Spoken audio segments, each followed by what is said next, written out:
And we're here with Social Dweeb Sports, where tonight is senior night.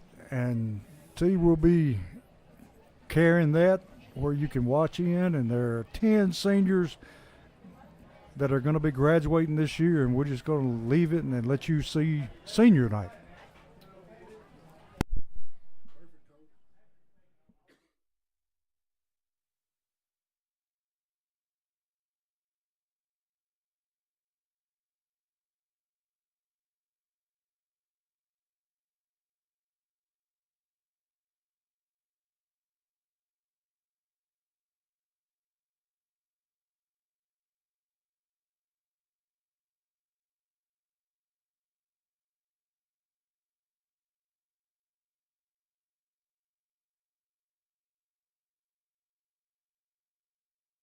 Of all fall sports. Tonight's students will be presented with those who have helped them get to where they are today, their family.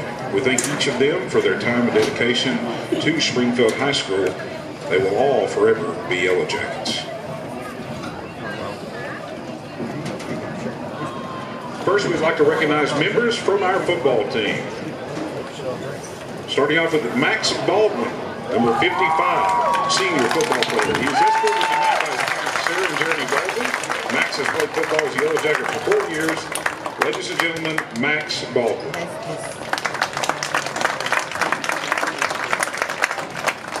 Next member of our football team, Zamar Clemens, number 36, senior football player. He's escorted tonight by his parents, Brandon Clemens and Shantia Stewart. Zamar has played football as a Yellow Jacket for 1 year. Ladies and gentlemen, Zamar Clemens.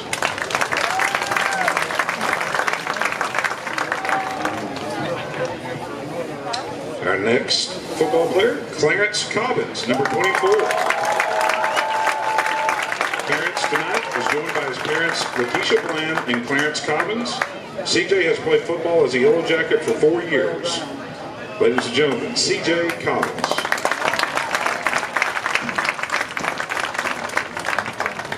Our next football player, number 61, Anson Dickerson. Anson is escorted tonight by his parents, April and Jason Dickerson. Anson has played football as a Yellow Jacket for 4 years. Ladies and gentlemen, Anson Dickerson.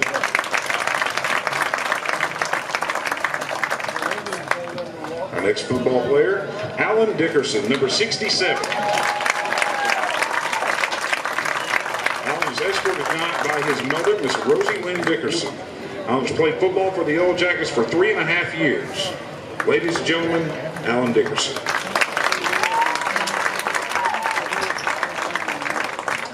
Our next football player, number 56, Mac Gregory. Mac is escorted tonight by his parents, Carrie and Michael Gregory. Mac has played football as a Yellow Jacket for 4 years. Ladies and gentlemen, Mac Gregory.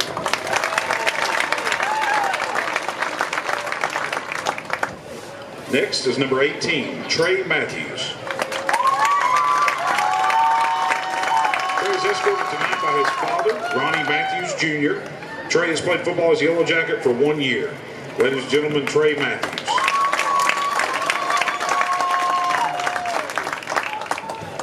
Our next senior football player, number 8, Andrew McBrearty. Andrew is escorted tonight by his parents, Tracy Chu and Tom McBrearty. Andy has played football as a Yellow Jacket for 4 years. Ladies and gentlemen, Andy McBrearty. Our final senior football player, number 44, Taylor Miltier. Taylor is escorted tonight by his parents, Ernie and Natasha Miltier. Taylor has played football as a Yellow Jacket for 4 years. Ladies and gentlemen, Taylor Miltier. Thank you to all of these seniors on the football team for their leadership, for their work on and off the field. Seniors and families, you may now exit the field. Give them one more round of applause.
Next is Anna Bennett.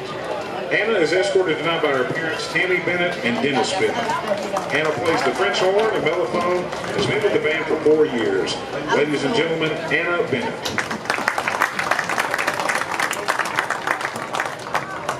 Next is Gavin Boatman, senior band member. Gavin is escorted tonight by his parents, Christy Boatman and Jody England. Gavin plays the mellophone and has been with the band for 4 years. Ladies and gentlemen, Gavin Boatman. Next is Genevieve Coates. She is escorted tonight by her father, David Coates. Genevieve plays the flute and has been with the band for 4 years. Ladies and gentlemen, Genevieve Coates.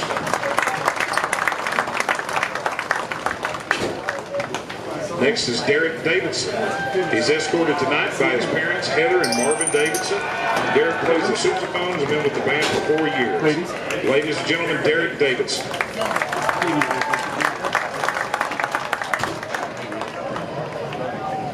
Next is Javen Finch. Javen is being escorted tonight by his dad, Ron Finch. Javen plays percussion and has been with the marching band for 4 years. Ladies and gentlemen, Javen Finch. Next is Yvette Garcia. She's escorted tonight by her mother, Diana Garcia. Yvette plays piccolo and has been with the marching band for 2 years. Ladies and gentlemen, Yvette Garcia.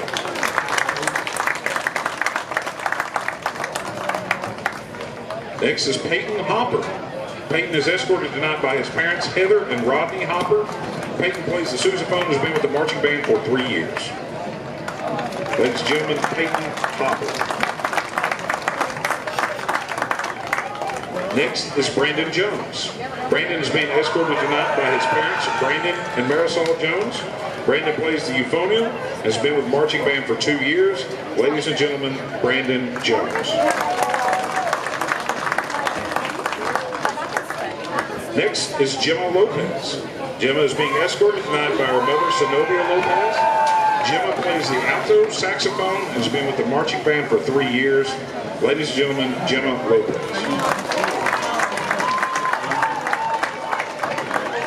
Next is Ren Manier. Ren is being escorted tonight by her mother, Deborah Manier. Ren plays the vibraphone and trumpet and has been with the marching band for 1 year. Ladies and gentlemen, Ren Manier. Next is Rachel Massey. Rachel is being escorted tonight by her parents, Michael and Tracy Massey. Rachel plays the clarinet and has been with the marching band for 2 years. Ladies and gentlemen, Rachel Massey.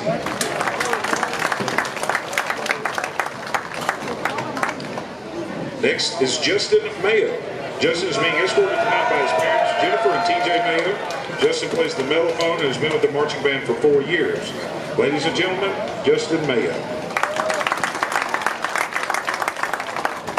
Next is Joseph Mobley. Joseph is being escorted tonight by his parents, Joshua and Alexandra Mobley.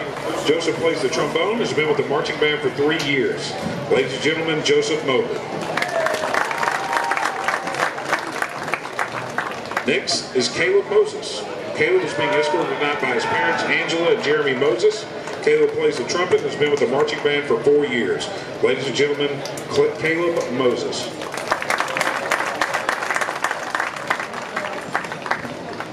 Next is Tommy Oppenheimer. Tommy is being escorted tonight by his parents, Shannon and Bill Oppenheimer. Tommy plays percussion and has been with the marching band for 4 years. Ladies and gentlemen, Tommy Oppenheimer.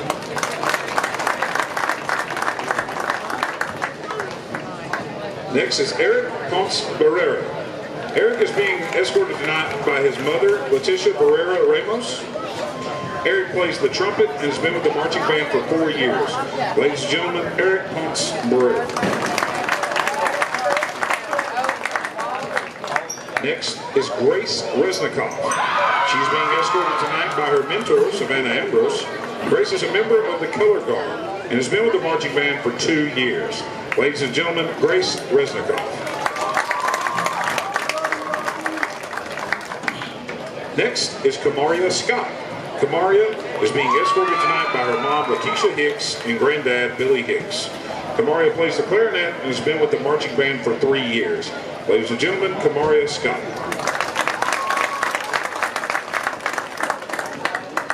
Next is Micaiah Souza. Micaiah is being escorted tonight by her father, Dustin Michaud. Micaiah plays the clarinet and has been with the marching band for 3 years. Ladies and gentlemen, Micaiah Souza. Next is Nathan T. Nathan is being escorted tonight by his parents, Leslie and Timothy T. Nathan plays percussion and has been with the marching band for 1 year. Ladies and gentlemen, Nathan T.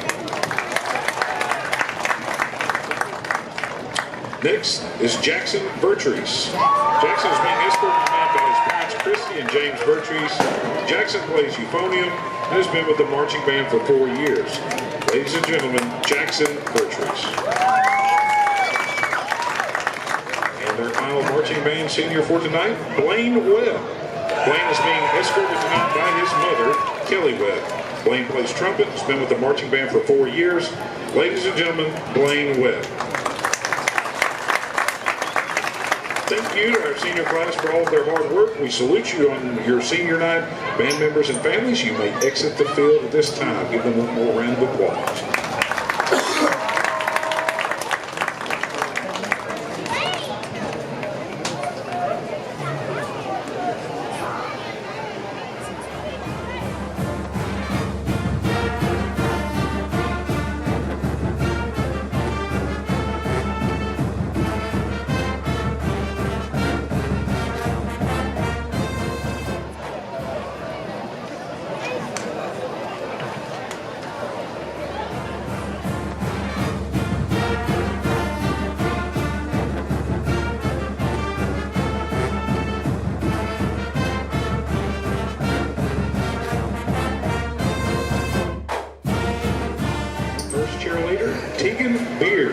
She's being escorted tonight by her parents, Susan and David Beard.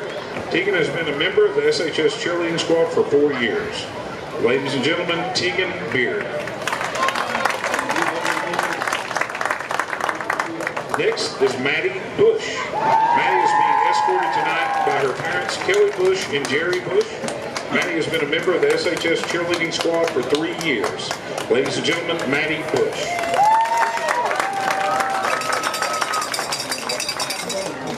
Next is Corey Collier. Corey is being escorted tonight by his parents, Clarice and James Bell.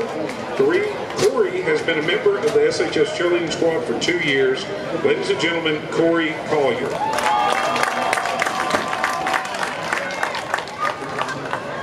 Next is Jaden McKinney. Jaden is being escorted tonight by her parents, Jennifer and James McKinney. Jaden has been a member of the SHS cheerleading squad for 4 years. Ladies and gentlemen, Jaden McKinney.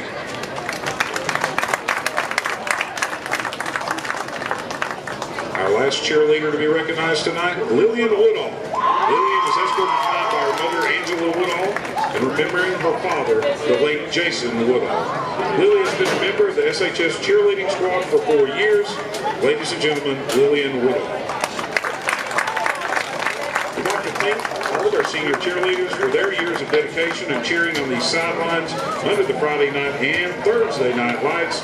Let's give another big round of applause for our senior cheerleaders, band members, and football team as they prepare for the game this evening. Families, you may be dismissed at this time.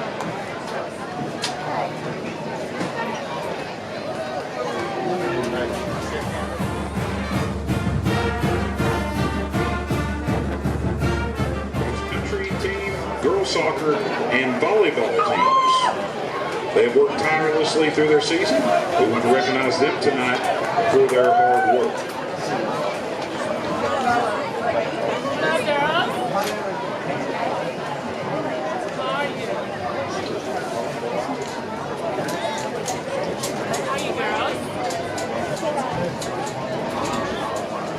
Beginning with cross country, Ava Fisher. Ava Fisher is being escorted tonight by her parents, Neil and Shanna Fisher. Ava's been a member of the SHS cross country team for 1 year. Ladies and gentlemen, Ava Fisher. How you doing, man? Next is Gabe Webb. You look sweet, but you got the Gabe is being escorted tonight by his family, Kendall Webb and Brittany. Not as good as my wife Gabe did, but I has been still a look member of the good. SHS cross country team for 3 years. Ladies and gentlemen, Gabe Webb.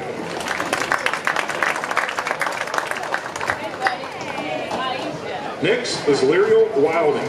Lyriel is being escorted tonight by her mother, Kayla Wilding, while her father is serving overseas. Lyriel has been a member of the cross-country team for 4 years. Ladies and gentlemen, Lyriel Wilding. Now recognizing girls soccer, beginning with Aquila Cordero, number 1. Aquila is being escorted by her parents, Anetra Northington and Mitchell Northington. Aquila has been a member of the SHS soccer team for 3 years. Ladies and gentlemen, Aquila Cordero. Next is Anna Davis, number 5. Anna is being escorted tonight by both parents, Cindy and Kevin Davis. She has been a member of the SHS soccer team for 2 years.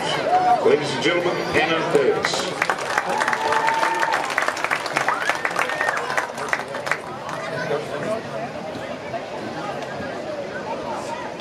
Next is Yanaya Diaz Jajon, number 10. Yanaya is being escorted tonight by her coach, Miss Audrey Fuentes. Yanaya has been a member of the SHS soccer team for 2 years. Ladies and gentlemen, Yanaya Diaz Jajon.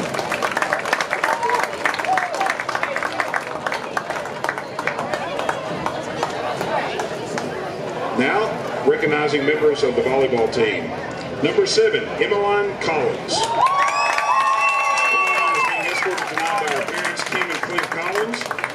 Emmeline has played volleyball for SHS for 4 years. Ladies and gentlemen, Emmeline Collins. Next, Rain Erickson, number 12. Rain is being escorted by her parents, Brad and Angie Erickson. Rain has played volleyball for SHS for 3 years. Ladies and gentlemen, Rain Erickson. Next is number 9, Anna Gunn. Anna is being escorted tonight by her parents, Kathy and Josh Gunn, and has been a member of the SHS volleyball team for 4 years. Ladies and gentlemen, Anna Gunn.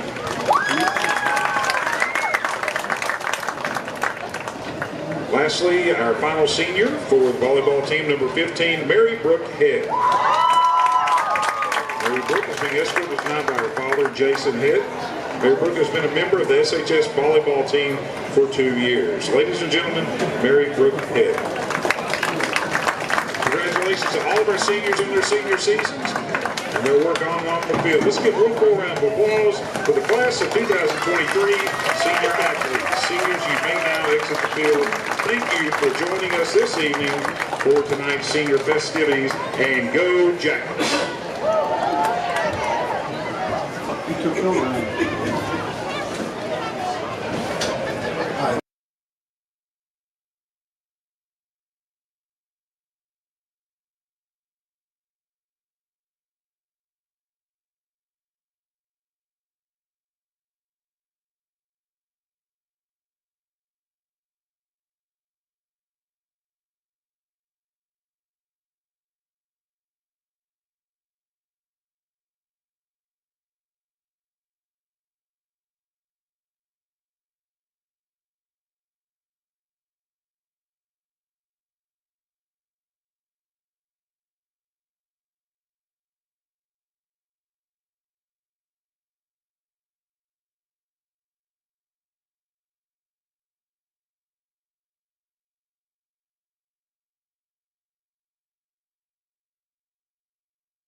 Air Force Junior ROTC Color Guard and the playing of the National Anthem by the Springfield High School Marching Band.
And we're here with Social Dweebs for the Week 10 matchup this week with Beech High School. And T, this could mean the difference between a 4th place finish and a 3rd place finish. Yes, sir. And, if you get 4th place, you're going to, undefeated South win in the middle of Memphis first round. So, it's kind of, we fight for something here tonight with this region game against Beech. The first time we have a regional game against them, in a long time, Coach. So, but I'll take it back. Last Friday night, the Jackets welcomed the Green Wave of Gallatin to the Nest for a Week 9 rivalry game. The Jackets scored on open possession with a Clarence Cobbins 47-yard reverse pass to Parker Betts. Defensively, the Jackets forced a few turnovers and turnovers on downs. But late in the game, the Green Wave hit 2 screen plays for touchdowns to ice the road victory in the Nest. The Jackets fell to Gallatin 17-7 and moved to 4-5 in the 2023 season. Nice new wrinkles offensively. No lack of effort by any 4 pieces of the pie when it comes to offense, defense, special teams, or coaching. Great job creating turnovers and overall defensive play, but just couldn't capitalize off those early turnovers, Coach. And honestly, 2 screenplays beat you. Yeah, the defense did a great job last week. Other than those 2 screenplays, they played very well. But the offense, just other than the halfback pass that caught Gallatin by surprise, they just couldn't muster a consistent offense. No, they couldn't. And Springfield defense, hats off to them last week. Played lights out, created turnovers, stuffed Gallatin literally for 3.5 quarters, Coach. And like you said, those 2 screenplays, touchdown. That's all she wrote. We had a couple questionable calls, that happened, but it happens in the game of football. You can't let it be close. If you let it be in the refs' hands, they'll take over a game. That's right. If you leave it that close to where a referee's call makes a difference, it's not the referee's fault. It's yours. Yes, sir. And the Jackets, that was a hard-fought game last weekend. Just like Hendersonville, hard-fought game in the Nest. The Jackets haven't just got ran over, at home this year, Coach. It's been hard-fought games, and they came and fought every Friday night they play here. And, I'm excited to see what happens tonight. Senior night, big night here in the Nest. Got 10 seniors going out, last game at home. Won't have a home playoff game this year. It's the first time since a long time this has happened, Coach. But tonight the Jackets celebrate senior night by welcoming the region opponent, the 5-4 Beech Buccaneers, into the Nest. Beech comes in with the traditional ground and pound scheme. The Jackets are very familiar with Beech, having played them 6 of the last 8 seasons, Coach. And the Jackets haven't been on the winning end of none of those games. No, and tonight it's going to be an uphill battle as well, because if you look at the 2 teams, just looking at them physically, Yeah. Beech is very, very impressive because they are huge. Yeah, they are. And that quarterback, I'm going to go over and get this roster in a second, Coach, but this quarterback, he's huge.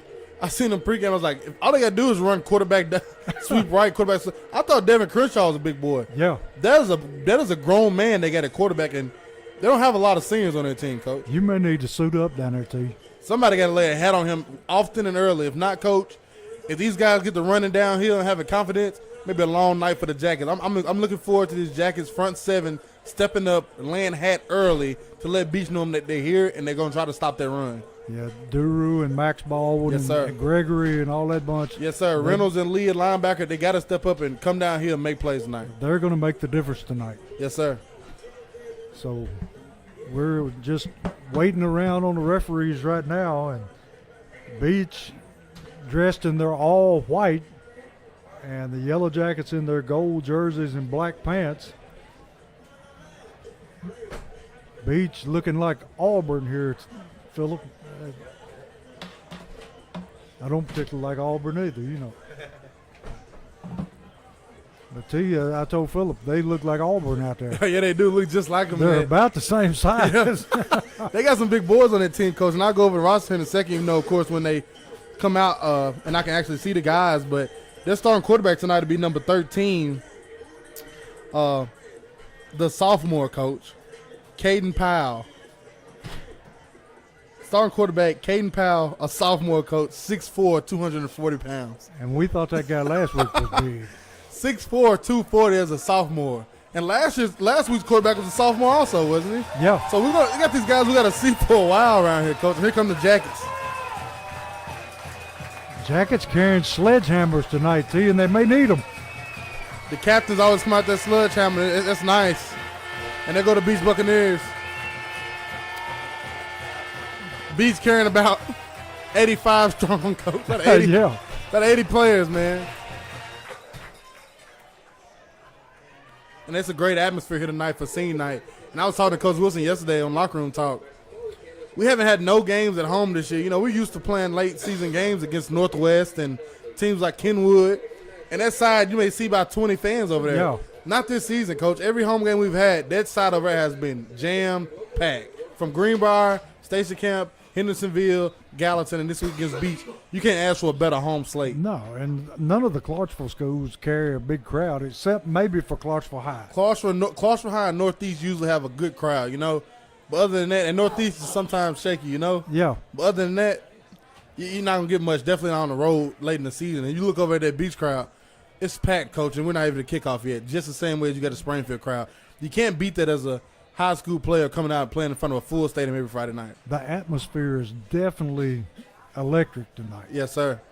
And like you said, the Beech crowd, the bleachers are full and some standing in the end zone down here.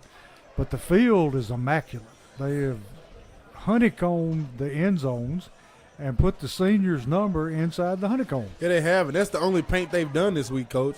The rest of this paint is the same paint Gallatin from last week, and that shows you how great of a job they do painting this field, because a paint can stay out through a whole hard-fought game like that and still look good this week. That's nice, and I know Coach rode the field a few times.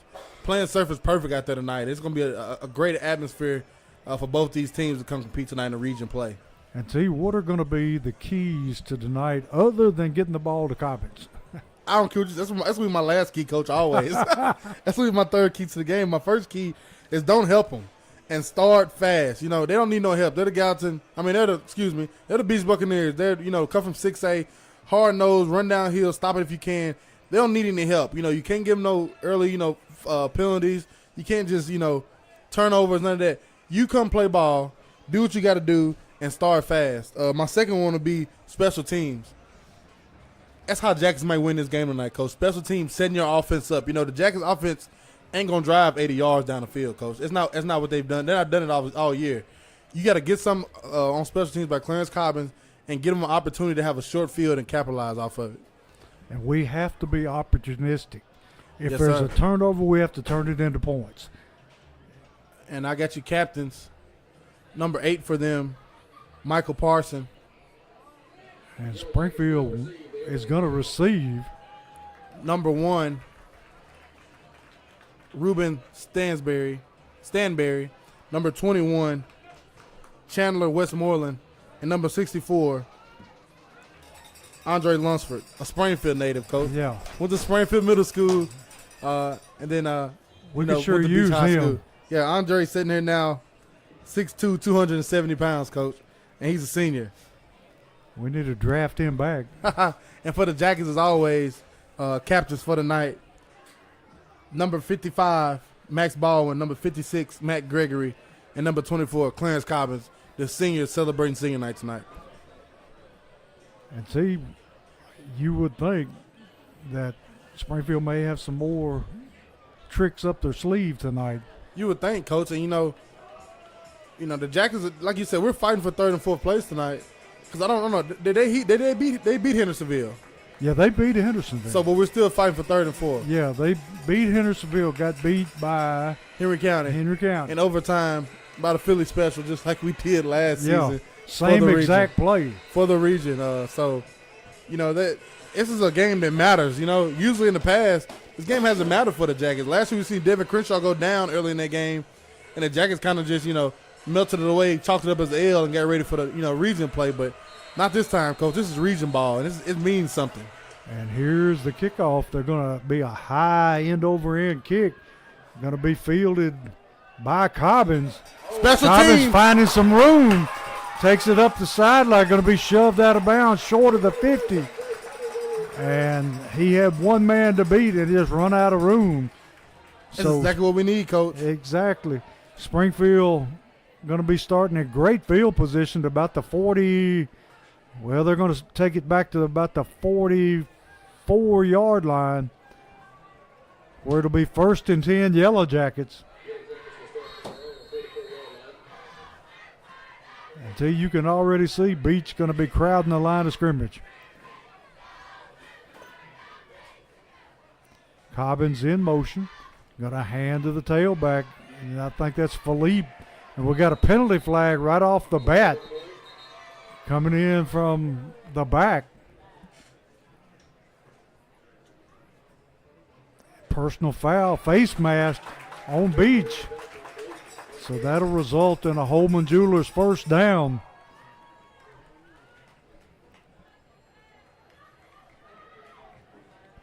And it's going to take it all the way down inside the 40 of Beech down to the 39-yard line.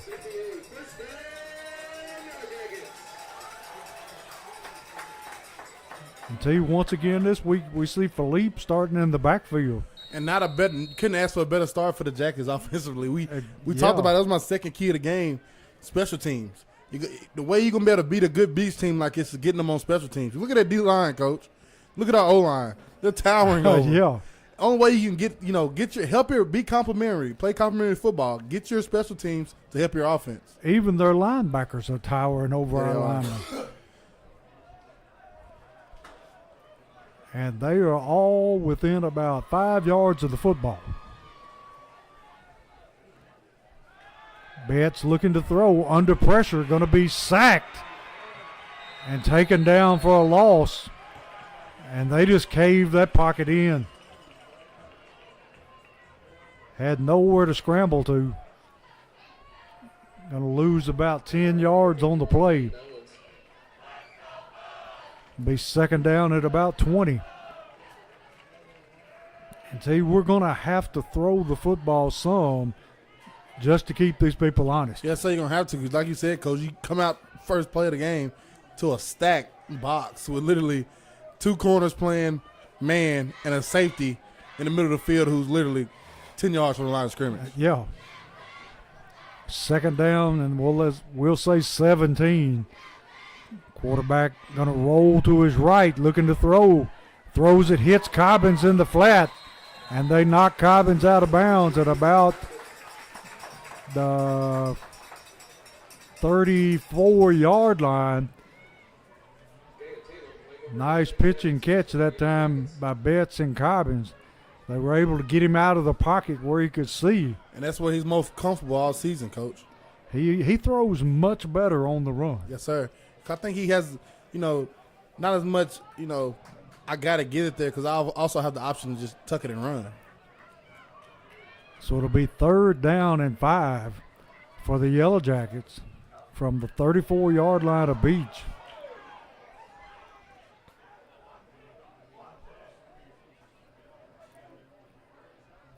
Play clock down to 5. Snap the football. He's looking to throw again. Tucks it and runs it. And he's going to be brought down short of his first down. So it's going to be fourth down. Let's see where they spot it. Fourth down and about 4. 9:50 to go in the first quarter. 0-0. Springfield staying on the field with the offense. Ball at the 32-yard line of Beech. Betts operating out of an empty backfield. Put Cobbins in motion. And Betts just going to tuck it and run it himself. He got it. He got his Holman Jewelers first down. And we're also in the forklift system's red zone. And he got that first down by 3 yards, Coach. He almost broke it. Yes, he did.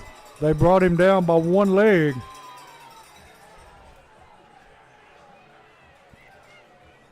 Got number 16, Jackson Holt, coming in for Cobbins. It'll be first and 10 from the 24-yard line of Beech.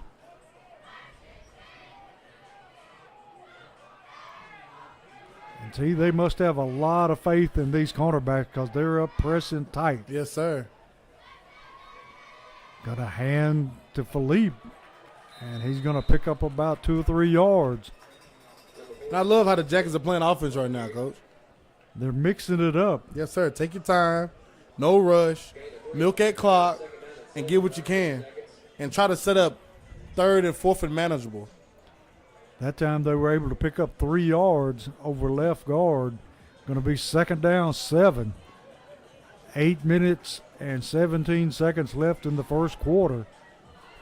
Springfield eating up the clock. Betts in the shotgun. Philippe to his left. Going to pull it and run it. Got a little running room there. He's going to take it down to about, we'll say about the 13-yard line. It'll be another Holman Jewelers first down. I'm loving what they're down up right now, Coach. I'm loving it. Right now they've got Beech confused, and they're moving the ball pretty much at will. I love how they're taking their time. 7:34 in the first quarter, 0-0 tie.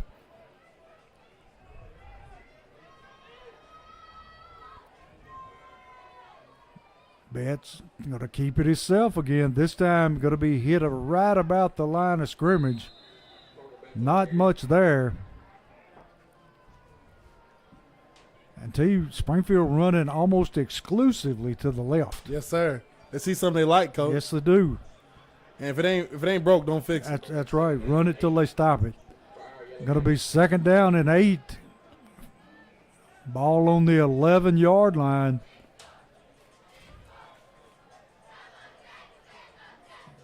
They brought Dowling into the game now, a little bit bigger back. Put Cobbins in motion across the set. And they throw it out to Cobbins, and he catches it, takes it down inside the 10.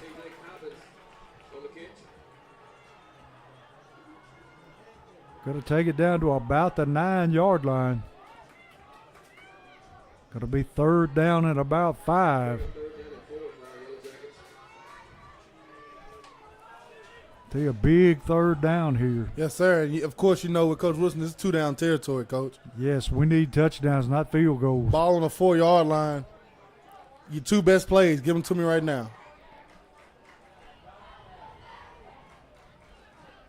We can actually get a first down without scoring here. Yes, sir. Ball on the 8, I'm sorry. 4 yards for a first down. Betts going to tuck it and run it. And he's going to take it into the end zone for a Southside Drugs touchdown. Boom! That time he runs to the right and able to pick up his 8 yards. You couldn't ask for a better entrance to this game for the Jackets. Clarence Cobbins get the ball, returns it to the 50. You got the ball in great starting field position. The Jackets' methodical drive take up half the first quarter, touchdown. Sangonier's on to try the extra point, and it's up and it's good. And with 5:45 in the first quarter, it's Springfield 7, Beech nothing.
And we're back at Springfield Stadium where Springfield Squibb kicks the football. Going to be fielded by number 4 for Beech. And he is breaking tackles and still breaking tackles. And he breaks free up the sideline. And see, this big fella can run. He is all the way down to the Springfield 20-yard line. And I bet you he broke 6 tackles along the way. Just wrap up and make the play. I hate that wrapping up and letting go. Like, wrap Yeah. up and hold on to somebody comes help you. Hang on and wait for your friends, you know. So Beech in excellent field position here. You just had a methodical, beautiful drive. I don't know if I wouldn't even just try to kick it out there, try to get a touchback or something there, Coach. Yeah. You got to make Beech try to drive 80 yards. You can't get the ball in the athlete's hands in space. They just sort of kicked it along the ground, and that big fella picked it up, and he was off to the On race. their return, number 4, Sheldon Swafford, 5'9", 182-pound sophomore. Beech in the shotgun, puts a man in motion. Quarterback slips and falls. And T, you were right about one thing. That is a big quarterback. Number 13, Caden Powell, the sophomore, 6'4", 240 pounds. And he's every bit of 240. I didn't never think I would see a quarterback make Devin Crenshaw look little. No. I would hate to see him in senior year, Coach. I dare say he's a biscuit short of 250. Yes, sir. So it's going to be 2nd down and 13. His senior year, you might have some parents trying to fight him after the game, Coach. Yeah. He going to be hurting some people. High snap, going to hand to the tailback. Tailback breaking tackles. Going to be tackled from behind by Duru Smith. Running back on that carry, number 44, D.K. Williams, 5'10", 172 pounds. Freshman, Coach. He looks much bigger than that. Doesn't look like a freshman. No, he doesn't.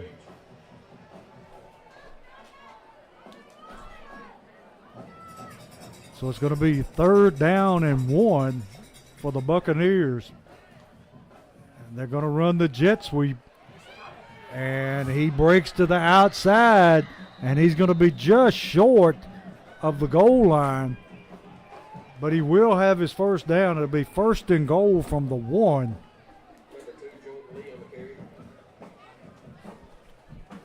And see, they're making this look easy.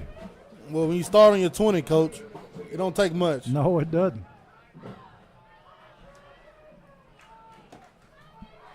Beech got the big back in, the one that ran back the kickoff. Trying to let him finish what he started, Coach. Quarterback fumbles the football, picks it back up. Just hold on. That's how you play right there. Yeah. And he's going to be dropped way back at about the 7-yard line. Number 40 on the tackle for the Jackets there, Hayden Reynolds.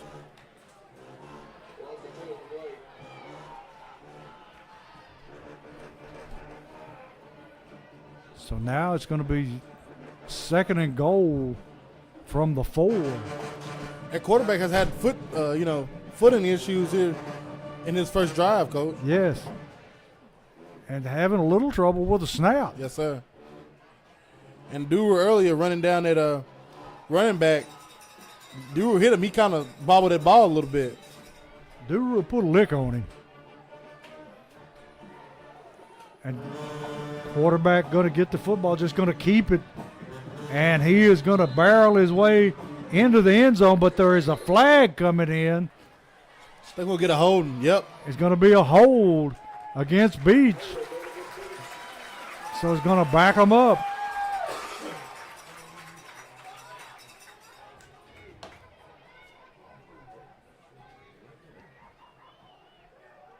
So take those points off the board. 2:52 in the first quarter. Springfield up 7-0.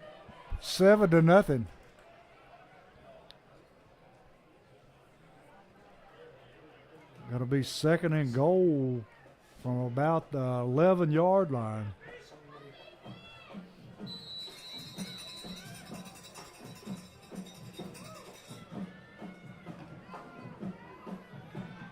And see, this big fella bound to be able to throw the football. Yes, sir.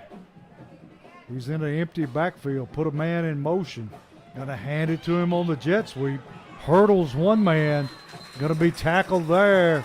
I think the first man that got to him was Duru Smith. Yes, sir. And he puts him down. Going to be 3rd and goal. Let's see where they set it down at. Going to be about the 6-yard line. Hey, you know what's coming, Coach? They haven't even attempted to throw the ball yet. And like you said a while ago, it's bound to be 4 down territory. Yes, sir. Hey, watch this trick play here. Is the receiver out over there on the sideline? I don't know if he went out. Yeah. They hand to the tailback. Tailback going to be stacked up there. What a play. I think Cobbins got to him first. Cobbins and number 51. Number 51 for the Jackets, Josh Lee. Big 4th down right here, Coach. Going to be 4th and goal. They're running on the kicking team. And looked like Lee got shook up that time a little bit, but he's not coming out.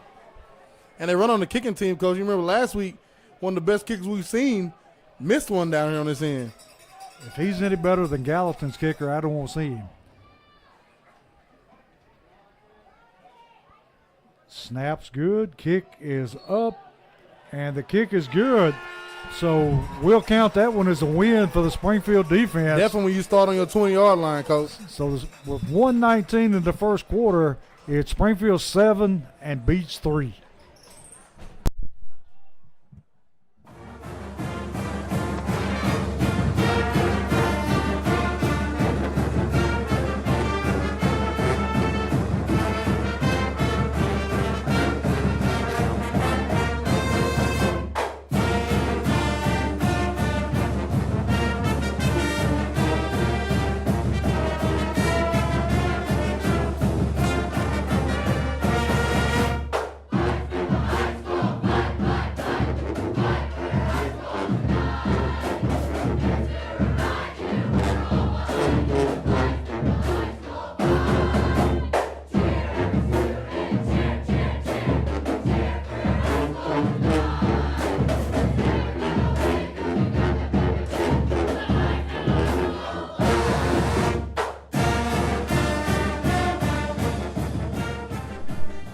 We're back here with Social Dweebs where Beech has kicked it away, and it came to Clarence Cobbins.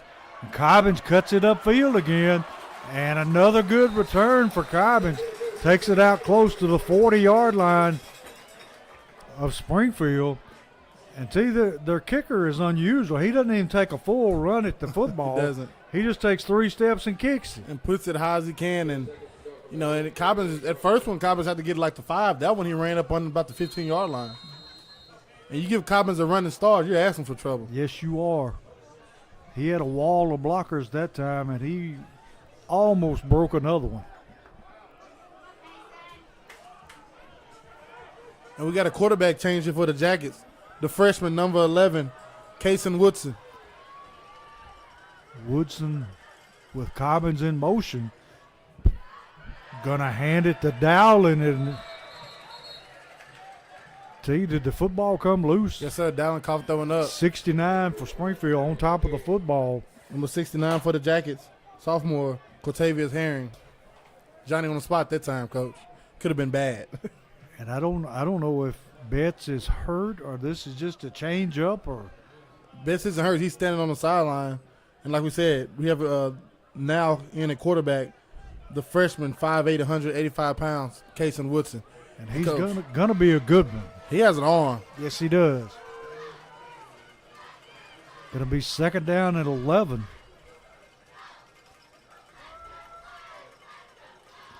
Low snap. Beech on the blitz, and he gets him in the backfield for a big loss. And you can't blame the quarterback for that one because that ball never got off the ground. And they blitzed. That blitzer was coming, Coach. We're lucky to get that one back. And that should end the first quarter, and that will do it with Springfield ahead of Beech 7-3.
back here with Social Dweeb Sports, where it's 3rd down and 20 from Springfield's own 29-yard line.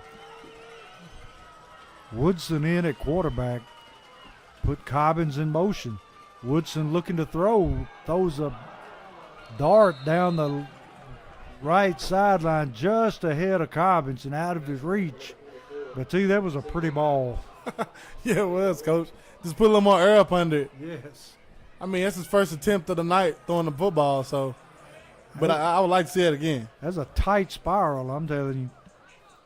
So, on the kick. Let's see, is that Neal? High snap, fumbled. Neal gets it, picks it up, gets it away. It'll be fielded by number 81 for Beech. And we got a flag coming in from the back. And see, did he not signal for a fair catch? Got a little extracurricular out there, Coach. Yes, we do. I could have sworn that he threw his hand up and then caught the ball and run with it. And I couldn't tell you. I was watching O'Neal, Coach. It's a hold against Beech. And on that punt for the Jackets was sophomore Keith O'Neal, 6'1", 155 pounds. Did a great job finally getting that grasp of that ball and getting it away, Coach. He did an excellent job and was able to get away a pretty good kick. Yes, sir. And we tack on a penalty with this. It was great. So Beech going to be starting inside their own 30-yard line at about 26. Beech trailing Springfield 7-3. It's a packed stadium for a Thursday night football game, Coach. Big crowd out. Beech quarterback looking to throw. Throws it high and in and out of the hands of the receiver. Attended receiver that time, number 1, Ruben Stanberry. I'm excited to see the Jackets defense, against Beech, not in there already on the 20-yard line, not already in the red zone. Yeah. I'd like to see the Beech offense try to drive on this Jackets defense, over, 75 yards. I would like to see that. This Jackets defense been playing lights out all season. I'll put them up against anybody, Coach. That was a good play that time on Joshua Lee's part. Yes, sir. He was having to cover that tight end. Quarterback looking to throw again, and once again, Springfield intercepts it. Clarence Cobbins came and hit it. Duru Smith intercepted it. Duru took it out of the air after the big hit by Cobbins. What a play. What a play. That's a lineman's dream. Yes, sir. What a play. Duru Smith on the Freebird Bell Bonds turnover. And he over there, he curling that thing now, Coach. I love his Jackets team getting a little confidence up on him, Coach. Getting a little excitement over here. It's a dangerous bunch. You get them excited, Coach. And we're in the Forklift Systems red zone. And then you have Parker Betts back in at quarterback for the Jackets. Going to put Cobbins in motion across the set. Betts on a design quarterback run. And he gets thrown down at the 10-yard line. Nice pickup and run that time by Betts. He said the trusted speed coach and just kept running. He would have beat that guy to that pylon. Yes, he would. So it's going to be 2nd down and 1 for the Yellow Jackets. And see, at 2nd and 1, it gives you an option of doing something. And if you don't get it, you can come back and get it on the next play. Yes, sir. They'll probably keep it on the ground, but I would like to see him boot out to their right, Coach. Yes.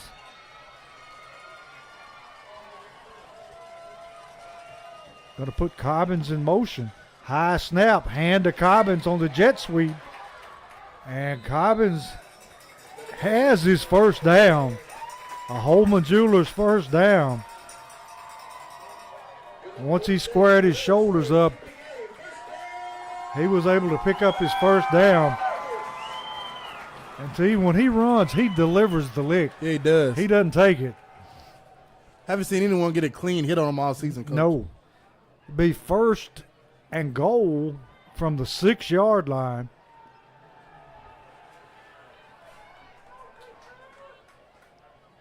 Got Philippe in the backfield to his left.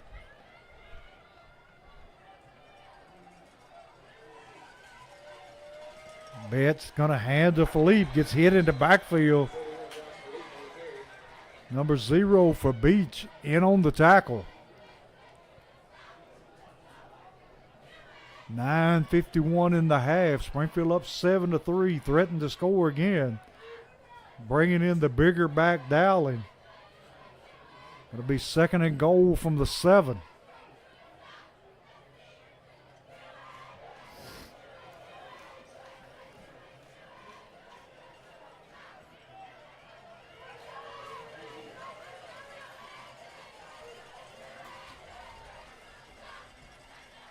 Betts takes a snap. Going to follow his running back up into the hole. Going to bring up 3rd and goal. I would go with that Wildcat look with Cobbins right now, Coach. And that power look, everybody on the line of scrimmage, let him find a hole. Give him something else to look at. Yes, sir. Let him find a hole. You're on the 4-yard line.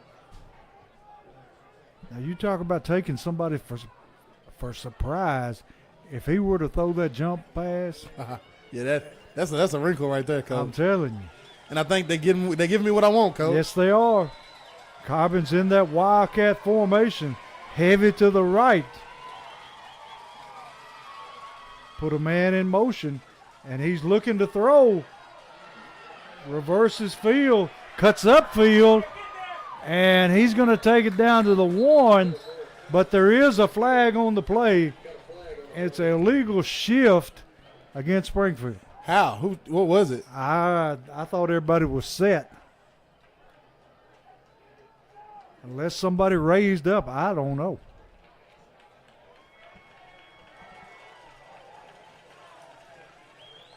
Bringing Betts back in. Will it stay 3rd down? It should. Going to be 3rd and about 9 for a touchdown. So 3rd and goal from the 9.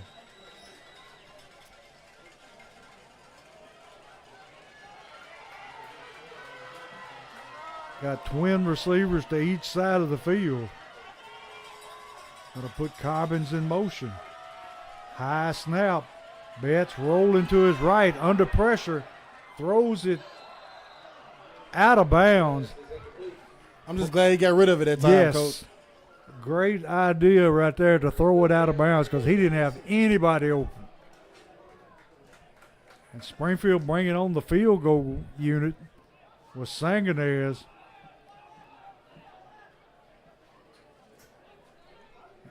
To either be, what, about a 19-yard, 20-yard field goal? Yes, sir.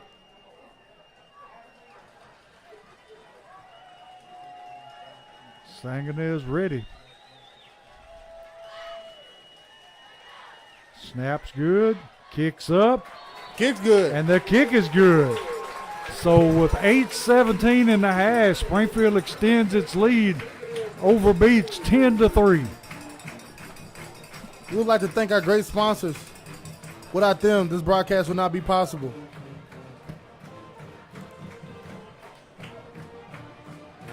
Southside Drugs, Freebird Bail Bonds, Omni Garage Door, Forklift Systems, Holman Jewelers, Baldwin's Barbecue, Jody Reynolds with Legacy Signature, Sunshine Cleaning Company, Crowder Funeral Home, Allen Holman with Century 21, Rawls Paving, Wilkins Building Group, Vision Concepts, Westside Wheels and Tires, Jeff Wright with Remax, Dunbar Lawn Care, Bulldog Renovations, and BS Brewworks. The gang at the Brewworks watching it again tonight. They should be, Coach. And if you're all down there watching the game, like say hello to everybody at BS Brewworks. Great spot to watch a football game right there, Yeah. Coach. So Springfield extends their lead to 10-3. And Sangonez on to kick it again. And Till you think they'll squib kick it again? I would like to see him kick it deep, Coach. Your defense has showed. Well, here we go. Well, they're going to pop it up in the air, and Reynolds decleats the man. He drilled him. They are lucky they didn't fumble that one. I was hoping he ran into his teammate, Coach. Well, he did that a little bit. I was hoping they kind of didn't see each other and ball went on the ground. That'd been ours. Reynolds brought the thunder that time. 8:16 left in the half. Springfield up 10-3. Like to see another great defensive stand by the Jackets here. Quarterback going to hand to the tailback. A lot of room up the middle. Finally brought down there. Let's see, it's number 82. Number 82 for the Jackets, Cameron Cobbins. But not before he gets his first down and gets the football out to the 46-yard line of Beech. Shelton Swafford, the running back there, 5'9", 182 pounds. The same one that got that big kick return last time we kicked it off to him, Coach.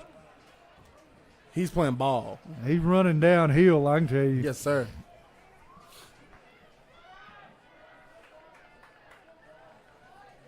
It'll be 1st and 10 from the 46-yard line. Quarterback looking to throw. Under pressure, he overthrows his receiver, and the quarterback gets up and shoves Max Baldwin, and the referee's just going to sit there and look at it, and now he's going to go talk to the quarterback. And that's how you always know the quarterback hasn't had no kind of contact, Coach. Right. He's not used to getting dirty. And he's dirty. Max Baldwin hit him from the back end. He's dirty. All the dirt's on the backside. And that's how you get flustered. You fluster them up right there, make him touch that ground. Looks like he's a prima donna, see. It'll be 2nd down 10. Got a hand to the tailback, and he's going to be stacked up there. Number 55, Baldwin, number 51, along with Duru Smith. And if you're the Jackets, you can't ask for a better situation right here. Put them in an obvious passing down. They haven't just threw it. They haven't, I don't think, I may be wrong, have they completed a pass, Coach? If they did, I don't remember. They haven't completed a pass all night. So you put them behind, in obvious passing downs, 3rd and 11 here. If you're a D lineman, pin your ears back and go rush that pass and stay disciplined on the back end. 3rd down and 11. Quarterback dropping, looking to throw. Under pressure again. Sacked. And the ball squirts loose, but they're going to say he was down. Exactly what the doctor ordered, Coach. And who was that in on the sack, T? A whole bunch of Yellow Jackets. But Duru Smith and company, Coach. Yeah, Duru, Baldwin, Gregory, and a lot more. So it's going to bring up 4th down and 11. Cobbins back to return the punt. Anson Dickerson, everybody was in on that one, Coach. We got a chance. Line drive kick, going to bounce. Cobbins going to pick it up. Not very much room there.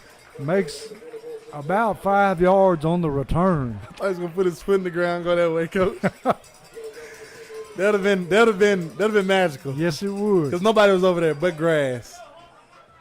So Springfield's defense doing a great job here, especially like we were talking before the game. The guys up front are playing lights out. And those are, the people we kind of spotlighted before the game, Coach, was the front 4 and those 2 linebackers, the front 7 together, and they've played lights out, Coach. We got Betts in at quarterback, and I think that's Philippe.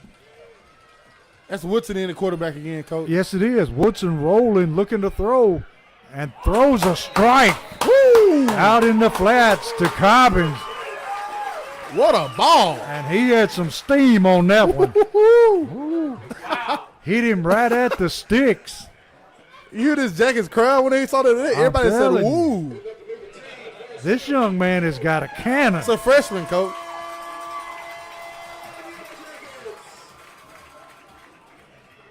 I mean, mean, he laid that one about the only place he could to complete that pass. What a ball.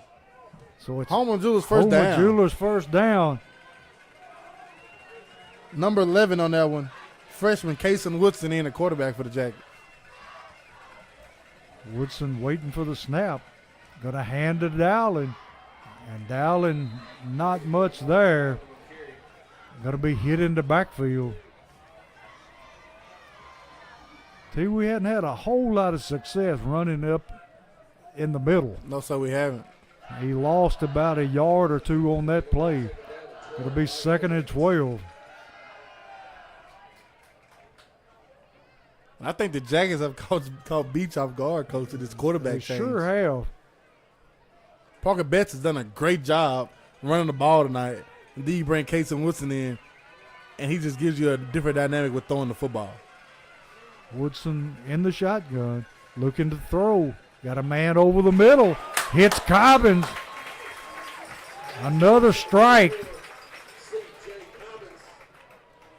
And he's going to move the football out to about the 44-yard line where it'll be 3rd down and 2.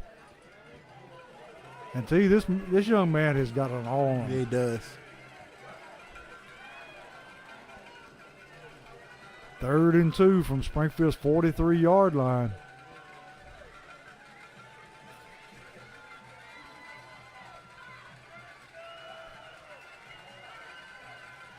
And Beech jumps off sides, and that'll result in a Holman Jewelers first down. 4 minutes left in the half. Springfield up 10-3.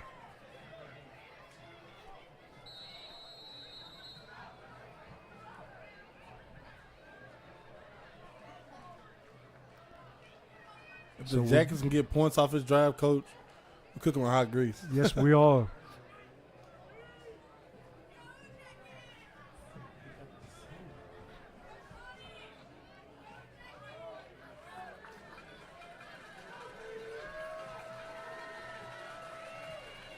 First and 10 from the 48-yard line.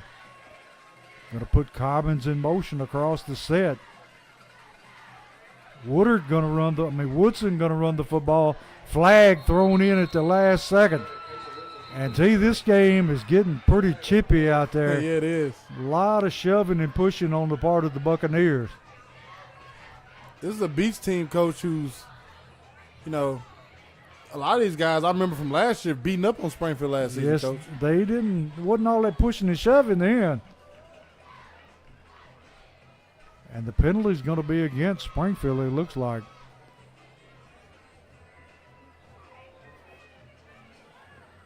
Let's see what they call. Call a hold against Springfield. Going to move it back to about the 38-yard line. The Jackets, that's what you don't want, Coach. Shoot ourselves in the foot here. They need no help. So it's going to be 1st and 20 with 3 minutes, 19 seconds left in the half. And you sure don't want to give it back to Beech here.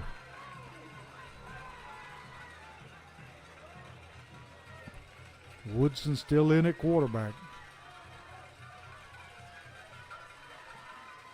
Going to hand to Philippe. Philippe breaks through. Them legs got the chirping there, Coach. He takes it back to the original line of scrimmage, a gain of about 10. And he was a split second away from going for a touchdown. He was. So it's going to be 2nd down and 9 now.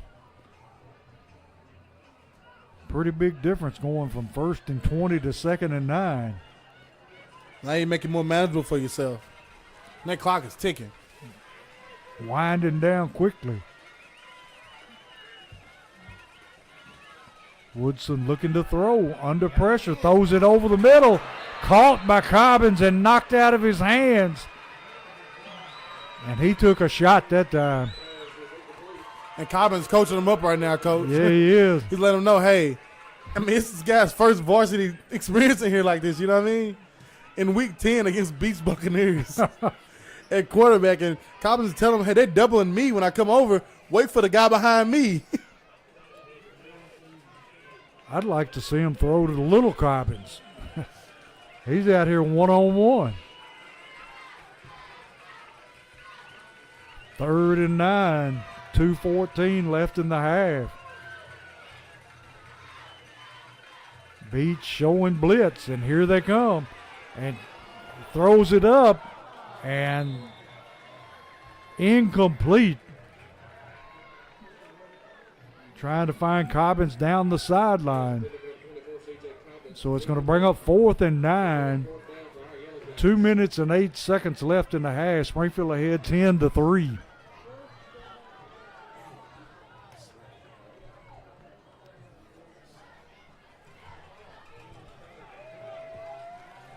Punter on for Springfield.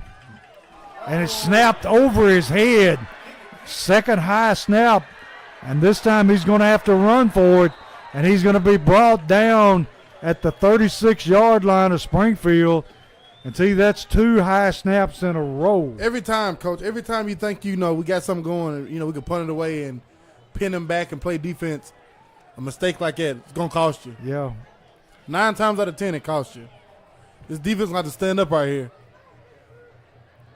O'Neal, a tall young man, and it was snapped totally over his head. So our defense going to have to stand tall one more time. 1:59 left. The ball at the 34-yard line of Springfield. Out of 4 Beech possessions, 2 of them have started in plus territory, Coach.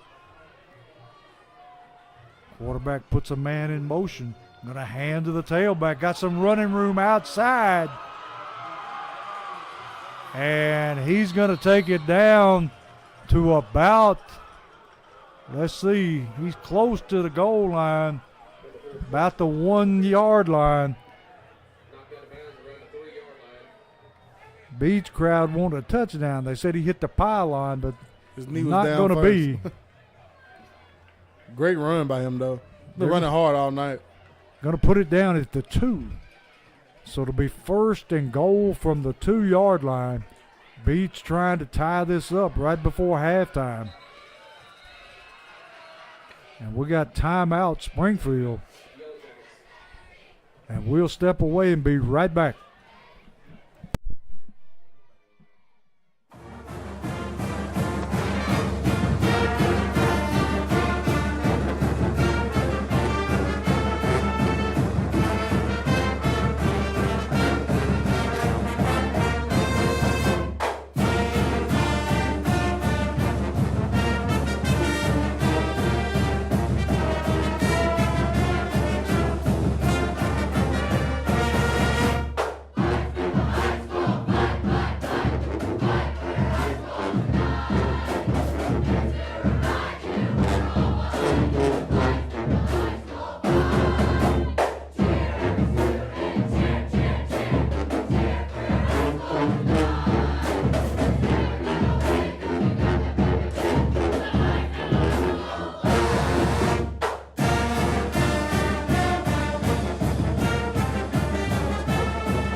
Back here with Social Dweebs, where Beech has it 1st and goal from the 2, and the big tailback just bulls his way into the end zone, making the score 10-9 with an extra point coming up.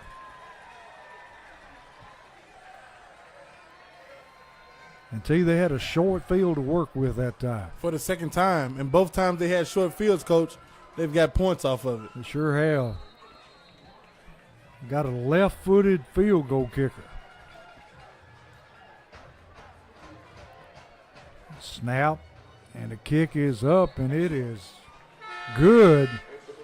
So with 1:46 left in the half, we are tied at 10. If you're Springfield, Coach, you go in the locker room. I mean, you're gonna try to get some points right here before you go to half, but you got. I know the speech in the locker room is gonna be, "Hey guys, like, being ourselves. We're giving them points. we're literally giving them points. Like, they started that first drive at the 20-yard line. They got 3 points out of it. The next one they had to drive, didn't get anything. Next one they had to drive, didn't get anything. Now this one, they start on the 35. They get 7 points out of it. You cannot help them at all. No, once you get to this point in the season, every team that you play is going to be capable of taking advantage of your mistake. Yes, sir. And so far, that's the only way Beech has scored.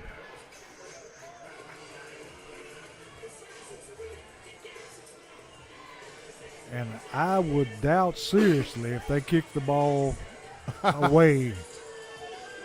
Cobbins and Philippe switching sides of the field. And the kicker looked up as he putting the ball down. Like, where did he go? I wouldn't be surprised to see one of the upbacks take the football. And that's what's going to happen. Going to be fielded there by number 5. And he's going to be hit and dropped immediately. Number 5 for the Jackets. Sophomore, Jeremiah Beard. So Springfield got a long field to work with. Minute 41 left in the half, tied at 10. And they will get the football at about the 37-yard line of Springfield.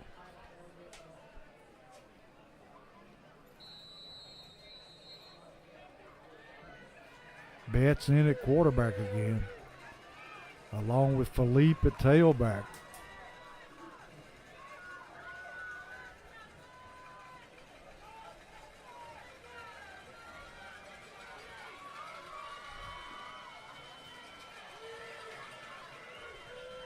Put Cobbins in motion. Betts is tackled in the backfield. Beech on the blitz again. Springfield not able to pick it up. And he's going to lose about 3 yards.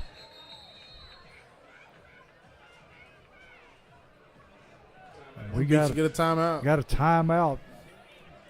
Was it Springfield's timeout, too? It's Beach timeout. He's trying to save some of the time and hopefully try to get the ball back. Try to take make a us shot punt. or two.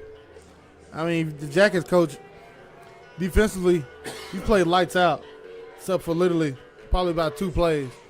And offensively, you've done a great job. It's just at long return on that kickoff and the drop, the high snap on the punt. Both of those plays have cost you literally 10 points. And it could have been worse except for Neal's athleticism. Yes. When he was able to pick it up and roll to his left and get the kick away. Yes, sir. He did that on the first time, and then the second one, he seen too much people on him. He couldn't stop and kick it. And literally a shoestring tackle stopped him because he may have been competitive getting close to that first down marker. He didn't have very many to beat to get to that sideline. Going to be 2nd down and 13 for Springfield. 1:28 left in the half. Tied at 10. Philippe in the backfield with Betts. Put Cobbins in motion. Going to roll, looking to throw back. Nothing there. Betts takes off, and he gets crushed on the sideline. I mean, he took a lick that time. Yeah, he did. I don't understand that one, Coach. Grounded. I'm going to save my body because, For real. if anything slide and stay in bounds, right there on the spot, let that clock wind out. But taking those shots like that, I don't know about that one, Coach. Well, you throw it out of bounds, you're going to stop the clock, We have a lot of football tonight, Coach. Yeah. A whole lot of football around the state. A lot of meaningful football, Yeah, too. it is. And I didn't know there was this many games today. Didn't know there was this many games at all. Henry County's playing tonight. Didn't know that. Them in Hendersonville. That ought to be a pretty good one. No score on that one yet. Especially if it's at Hendersonville. Alcoa beat Kingston 42-0. Any more scores here? This get a little closer. Watertown 35, Community 0. It's in the 2nd quarter. Red Bull and Springs and Joe Burns no score. Didn't know they played tonight, Coach. And they're playing for a playoff spot. Spring Hill 14, Franklin County 13. Tullahoma 7, Selbyville 7. It's in the 2nd quarter. Way I heard is Fairview. They're playing for a region title tonight. No score on that one. We'll get more scores as the night goes on. Springfield ready to snap the football. 3rd down 11. Beech on the blitz again. Picked up that time. Thrown deep down the sideline. And Philippe was open on the wheel route and just overthrew him. So it's going to bring up 4th down again. Until you got to think they're going to be coming after this point. Yes, sir. And, Coach, I hate to be the one to say, I told you so. But, after that Hendersonville game, I told everybody, the Jackets beat themselves that night, in my personal opinion. And at halftime, Henry County 24, Hendersonville 7. This time the snap bounces. He picks it up, kicks a line drive, and the coverage is good. Number 67 and number 38 for Springfield down on the coverage. Number 67, Allen Dickerson, and number 38 for the Jackets, freshman Barrett Reynolds. Our other Reynolds boy. Yes, sir. So Beech going to have 58 seconds left to work with. And see, we went from one extreme to the other, from a high snap to that one bouncing back there. And Neil is having quite a night just trying to field a snap. Beech puts a man in motion, going to hand to the tailback up the middle. Going to be stopped there after a gain of about maybe 3-4 yards. 44 seconds left in the half. Beech with one timeout left. Going to be 2nd down and 7. Ball at the 44-yard line of Beech. Quarterback going to hand to the tailback again. And he's going to pick up another 3 or 4 yards. Takes it out to about the 47-yard line. Beech takes a timeout with 13 seconds left. And T, you think they going to put up a Hail Mary here? I don't know, Coach. I don't know. I don't know. 13 seconds left. He's big enough to get it to the end zone. He is. Yeah, he is. Of course, they got 13 seconds, enough time to get off a play, and then the scoreboard says they still got one timeout. So they could get a play off and call a timeout. And their field goal kicker has a leg. Yeah, he does. We've been seeing that on extra points. Yeah. He put it about 4 rows deep in the parking lot.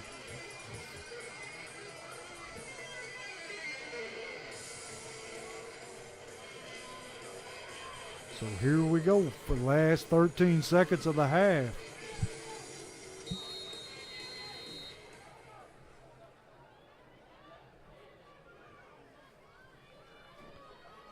Quarterback gonna play fake, throwing deep. You called it, Coach. And it's gonna be intercepted. And that's Cobbins on the interception. And we got a flag on the play.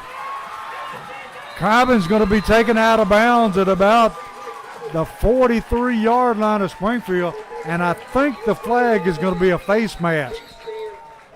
And T, if I'm not mistaken, you can't end a half on a defensive penalty. You may be right, Coach. Yeah, of course I'll call you Coach every Friday night. You know more than me. No. And it is against Beech. So, should they not have one untimed down? They should. If you're the Jackets, you try to throw one deep yourself, Coach? Yeah. They're bringing Woodson in. Because they'll be in good field position. Because Yeah. when they tack it on top of the where he went out of bounds, they'll tack the 15 on with that. So he'll be probably at about the 45-yard line. He'll be in striking distance. And that's what it was. It was a face mask. They grabbed Cobbins' face mask.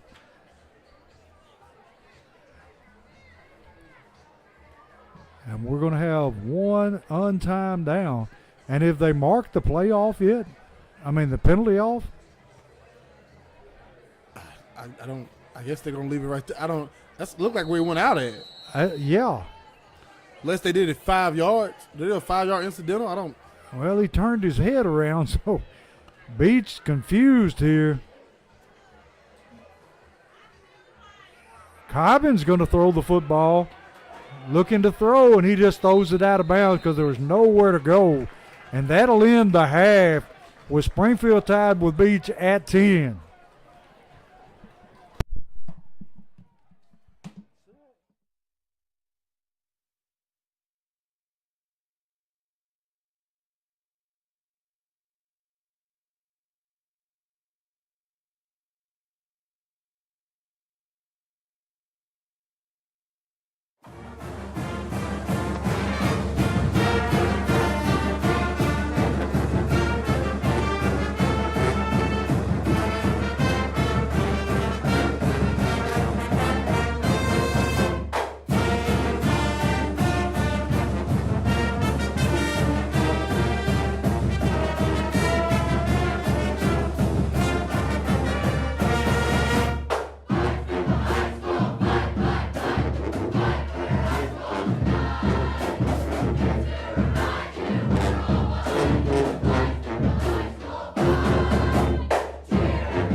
Oil boy playing good.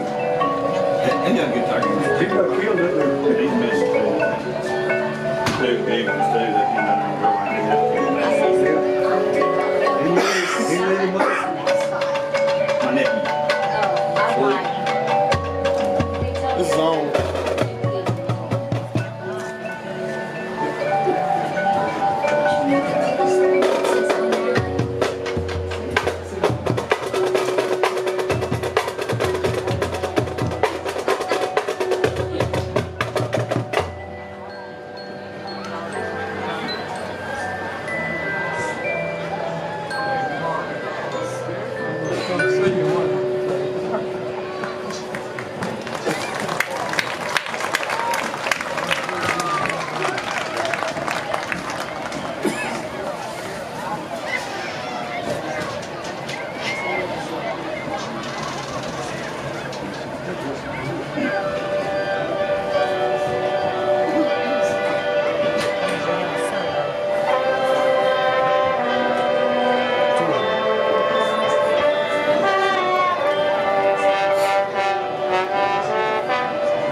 A big shout out to our gold level sponsors, Double Edge Builders, Sessions Paving Company, Berry Global, and Tyson Foods, and to our silver level sponsors, Greenbrier United Methodist Youth, United Community Bank, Arctic Fox Heating and Air, Volunteer State Bank, and Flowers 615.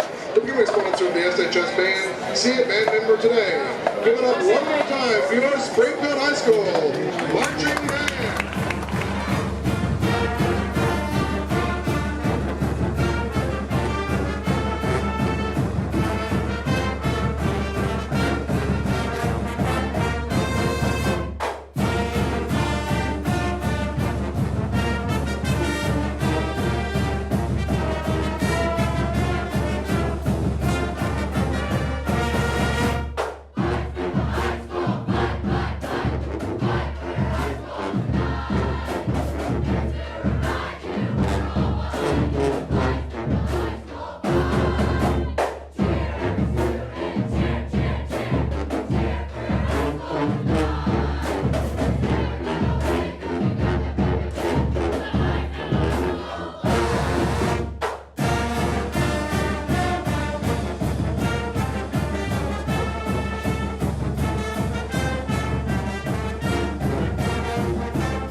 We're back for the second half, and Social Dweebs here, and Springfield Pooch kicks it out of bounds.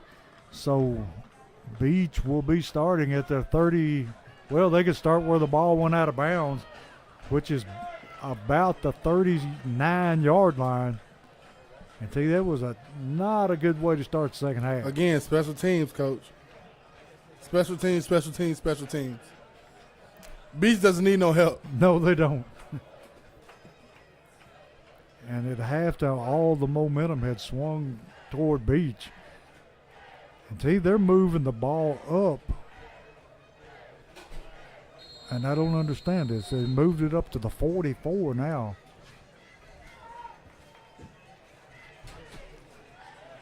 So it'll be 1st and 10 for Beech at their own 44-yard line.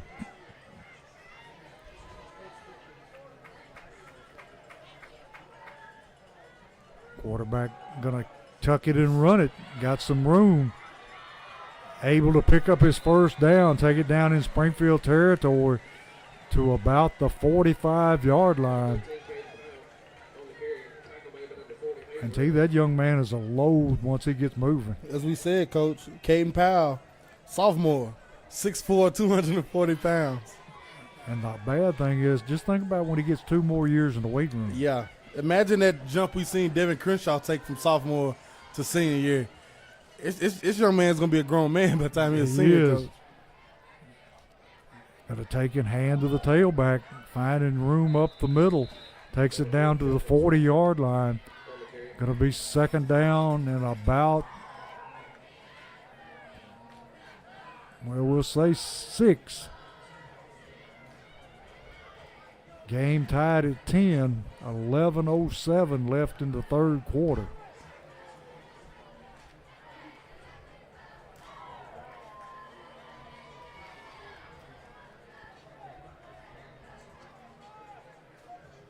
Quarterback puts a man in motion. Got a hand to the tailback again, and he's going to be awfully close to another Beech 1st down. Going to be 2nd down and 1. And tell you this, they're going back to that old Beech smash mouth football. Yes, sir. No playing around with it, Coach. Straight downhill running. Yeah. Going to be 3rd down and 1 at the 36-yard line of Springfield.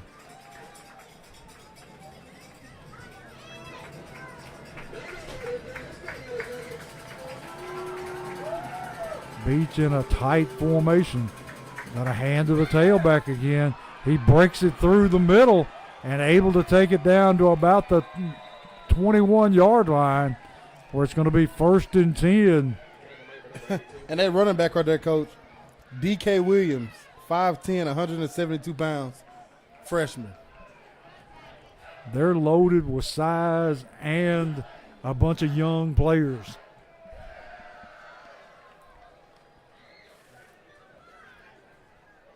And see, Beech has gone to a tight formation, foot to foot up front. And they're just going to run the football. Going to run the jet sweep, and he takes it down for another 1st down. Going to be tackled out of bounds there by number 36 for Springfield. Number 36 for the Jackets, senior, Zamar Clemens.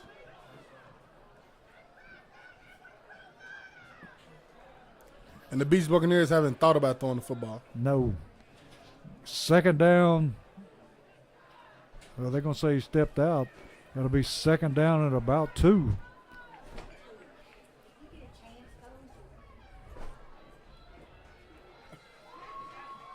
Got a hand to the tailback. Takes it up the middle for a short gain. Going to be tackled there by number 55, Max Baldwin.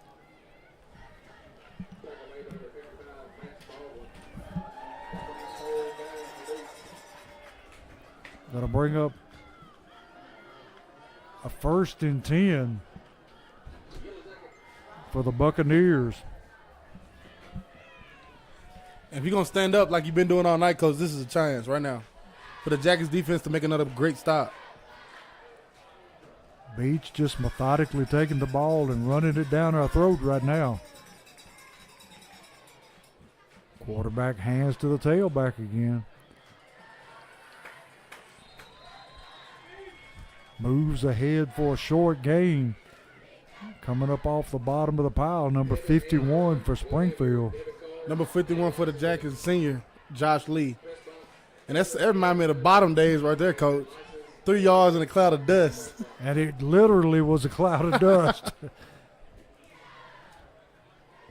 Those were some good days, though. Yeah, it was, Coach. You can't get those back. No. Going to be second down and about 6. Ball on the 7-yard line. Quarterback going to take it himself and able to elude one tackler, but not the second. Coach, are my eyes deceiving me? Is that the same official from last week over there? If he's asleep, it is. It sure looks like it. It looked like him, don't it? Third down and a little over a yard. Maybe I shouldn't say that too loud.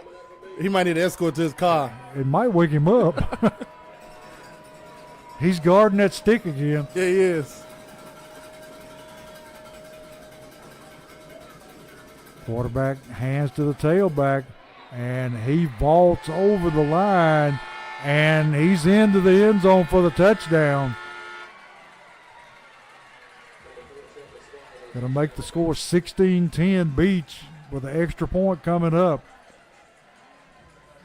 And they didn't need to throw the football that time. No, sir. Went back to old school beach football, foot to foot, splits, driving low, 4-point stance from the guards in. Stop it if you can. And the kick is on its way, and it's good. So with 7:22 in the third quarter, it's Beech 17, Springfield 10.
We're back here where Beech going to pooch kick the football. Going to be fair caught by number 5 for Springfield. That's Jeremiah Beard. And I think we've seen the last of them kicking away to Cobbins tonight. I think Cobbins may have seen his last kickoff return in his high school career, Coach. Yeah. So Springfield going to take the football at the 29-yard line. Now trailing Beech 17-10. Betts back in at quarterback. Philippe in the backfield.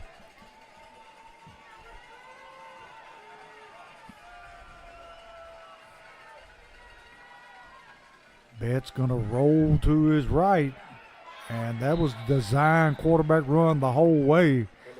And he picks up a yard, maybe a yard and a half. And they're just crowding the line of scrimmage, hoping that Springfield throws the ball. Daring them to throw it. I would like to see if they still, align the same if Woodson got back in the game. Yeah. But I love how the Jackets are scheming this up right now.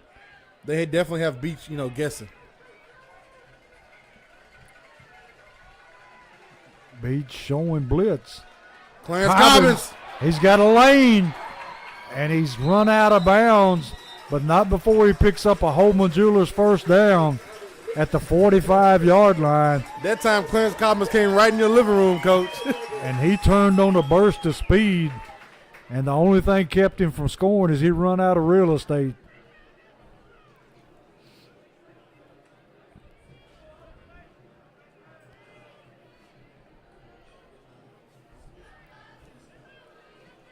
So it's going to be 1st and 10 for the Yellow Jackets from their own 45-yard line.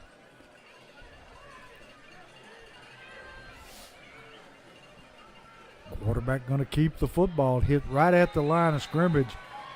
No gain. May have lost a yard. And it's going to be tough running up inside there. Yes, it is. With them stacking the box like that. In the middle, you have junior, number 51, Jaden Owens, 6'5", 250 pounds. And beside him, his running mate from Springfield, Tennessee, Andre Lunsford, 6'2", 270 pounds, a senior. I would have loved to see that battle between them and Henry County up front. I watched it, Coach, and I don't think, TV did it justice. Because you could tell it was big-time football playing. 2nd and 11, and we've got timeout. Springfield just barely got the timeout off, and we'll be right back after we take a break. As always, like to thank our great sponsors. Without them, this wouldn't be possible. Southside Drugs, Freebird Bail Bonds, Omni Garage Door, Forklift Systems, Holman Jewelers, Baldwin's Barbecue, Jody Reynolds with Legacy Signature, Sunshine Cleaning Company, Crowder Funeral Home, Allen Holman with Century 21, Rawls Paving, Wilkins Building Group, Vision Concepts, Westside Wheels and Tires, Jeff Wright with Remax, Dunbar Lawn Care, Bulldog Renovations, and BS Brewworks. And like I said, Coach, I wish I can go watch a game at BS Brewworks. Yeah, it'd be nice. And he'd like to give a shout out to my brother. He's sitting home tonight after he had surgery on his head. Yes, sir. Mr. Allen Holman with Century 21. If you need a realtor, he's the one, Coach. Yeah, he's out of commission for a little while. Had some places removed off the top of his head. But I guess if you had to, that's the hardest place you could find, His head, huh, Coach? He's Yeah. crazy. But we praying for you, Allen. I know he's sitting at home watching tonight, Coach. He's tuned into the Jackets every week. So it's 2nd down and 9. And Betts rolling to his right, looking to throw. Got a man open. He hits Cobbins out in the flat. And they drive him out of bounds. And the referee's saying it is incomplete. He pushed him right into the sticks, Coach. He sure did. I know in the pros you can force them out of bounds, but I didn't know you could in high school. Force he did. Yes, he did, because Cobbins was going to come down in bounds. He knocked the stick man down and all. Sometimes you wish that man would go back to sleep, I believe it's the same official, Coach. I know Has to be. I'm not, I'm not 100% sure, but I'm definitely 65% sure. So it's 3rd down and 9 for Springfield. Betts rolling, running to his right under a lot of pressure. Going to be drilled out of bounds.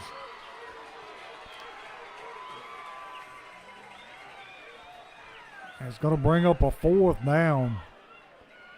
And he's taking a beating on those runs. I mean, even back to the Hendersonville game, he took a beating, Coach. You can never, ever, ever. You can do what you want to. You can say what you want to about Parker Betts, but you can never question his toughness, Coach. Oh, he is a tough little dude.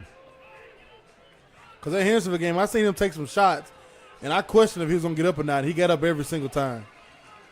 And I don't think he's missed but maybe a couple of downs Yes, sir. all year.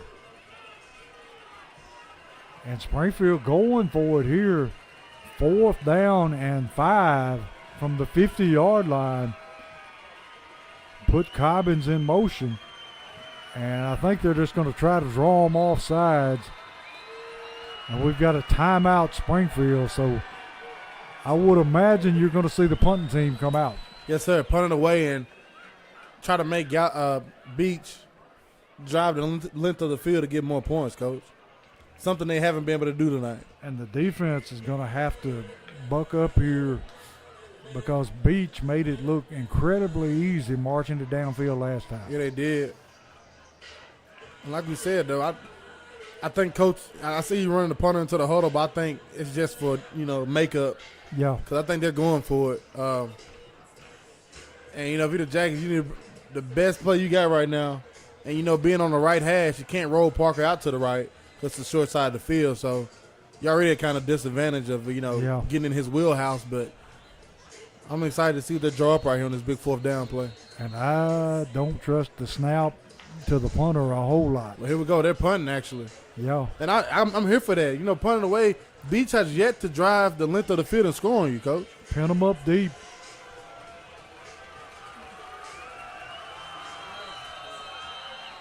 Neal on to kick it away.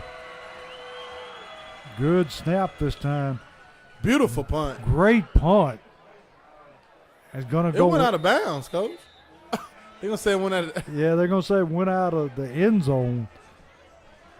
Great punt there by the sophomore. Number 19, standing 6'1", 155 pounds, Keith O'Neal.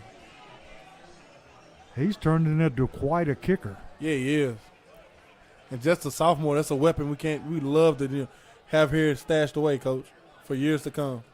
And that time the snap couldn't have been any better. Perfect. So Springfield defense on the field once again. And tell you, just like last week, they're spending an awful lot of time on the field.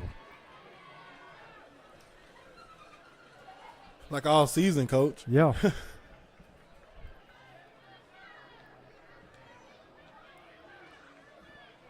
But those big guys up front have been playing lights out Yes, tonight. they have. Quarterback hands to the tailback. Going to be snuffed right there. The senior, Alan Dickerson. Great play by Dickerson. He actually lost a yard on the play.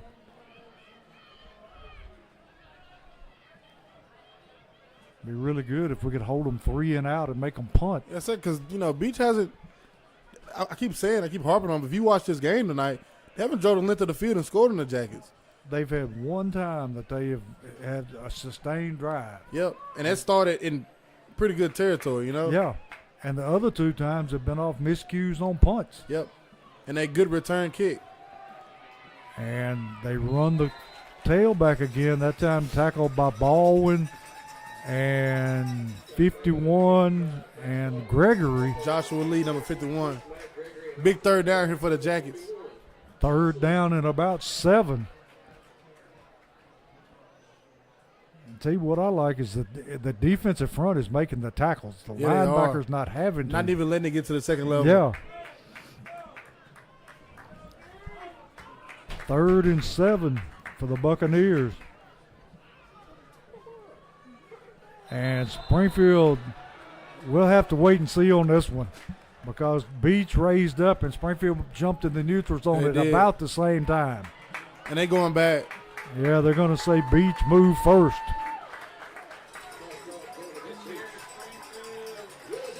So that's going to set them back where it's going to be about 3rd and 12. Yes, sir. And this time you can pin your ears back and go get it, Coach. Be a good time for Duru to come up with a sack. And as an interior D lineman, you got to remember that screen in the back of your head. Yes, you do.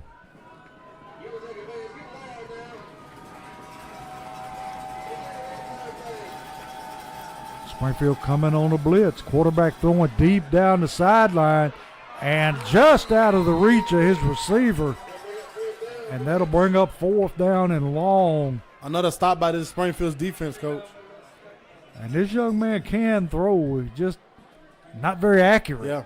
It's either, a couple times he's overshot open receivers tonight. And Cobbins back to return the punt. And the last few punt returns, the Jackets have held up front to give Cobbins an opportunity. And it looks like they're going to do the same thing right here, Coach. Low line drive kick. He got a chance. He has got a chance to return this one. And he's cutting back across the field, cuts it back up the middle, takes it back into Beech territory, and we got a flag coming in at the end. Maybe a late hit. We'll just have to wait and see. Like it's on the Jackets. Personal foul, helmet to helmet on the Jackets.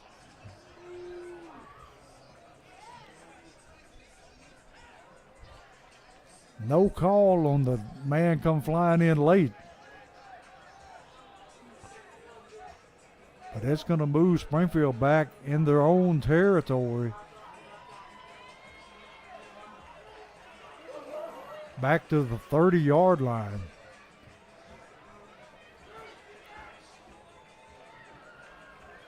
T, I missed that one. Was there a peel back block? Or? I don't know about that one, Coach.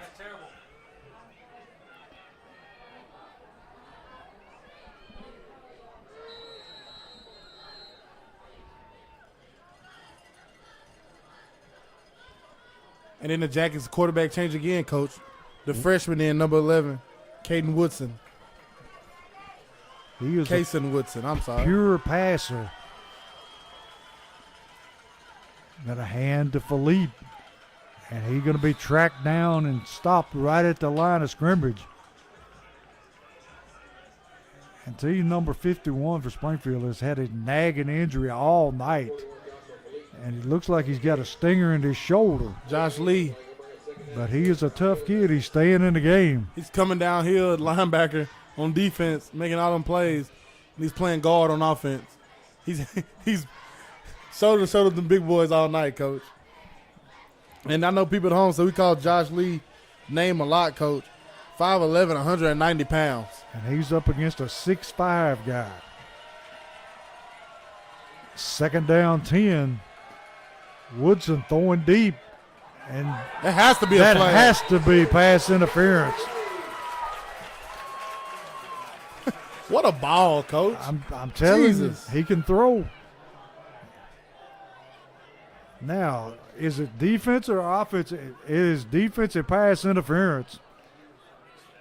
So that'll result in a Holman Jewelers first down. Until you got to take some shots like that, Yes, sir. you can't expect to line up and run against this Beech defense. No, sir. And you see, like, hey, Beech secondary gets a little lost there, Coach. They sure did. Ball intended for Bush. And Beech has a 5'7", 180-pound linebacker out here in coverage, Coach, on the slot man. Woodson ready for the snap. Puts Cobbins in motion. High snap. Handoff to Philippe. Philippe finding some running room up the middle. And he is going to be close to his first down. I think he's got it. A Holman Jewelers first down. And tell you, that snap is still worrisome. You had those big guys honing in on you, Coach. I'm telling you. It kind of gets a little high sometimes. The Jackets are getting a sustainable drive right now going with 2 minutes and 4 seconds left in the third quarter. And our big guys have went almost foot to foot with their splits. Yeah, they have. Woodson take a high snap through his hands and covers the football. Going to lose about maybe 8-9 yards. And that time the snap was high, but he just took his eyes off Yes, of it. sir. So it's going to be second down and about 16, 17 yards to go. 1:30 left in the third quarter.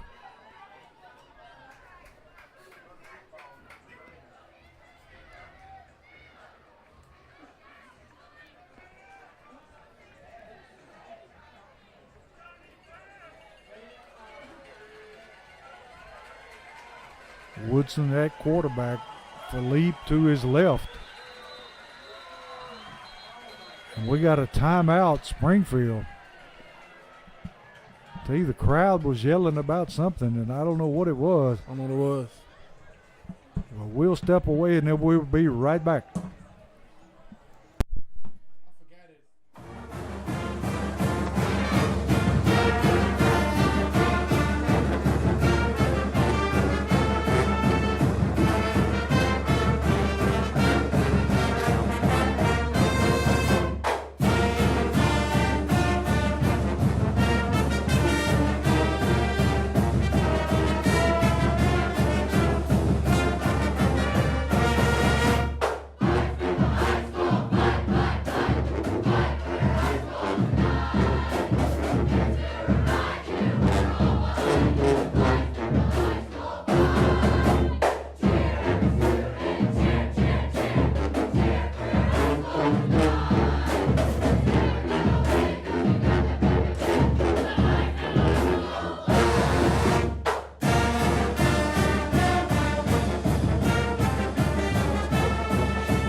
back here with Social Dweeb Sports, where Springfield has the football. 2nd down and 16 from the 49-yard line of Beech.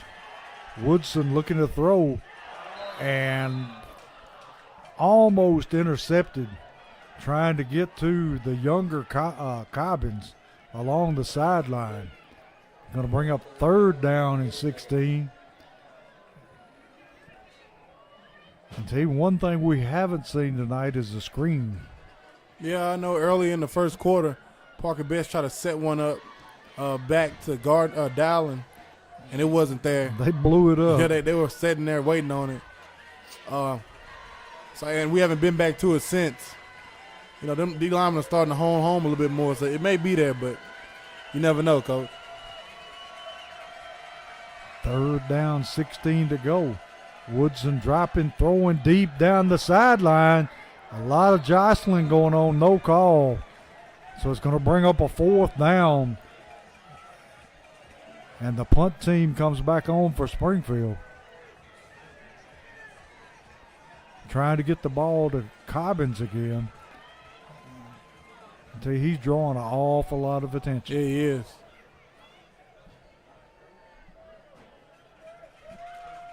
Neal on to kick it away for the Yellow Jackets. Good snap. Long, what a beautiful kick. Beautiful kick all the way into the end zone. And he'll flip the field, and Beech will have the football at their own 20. 46 seconds left in the 3rd quarter.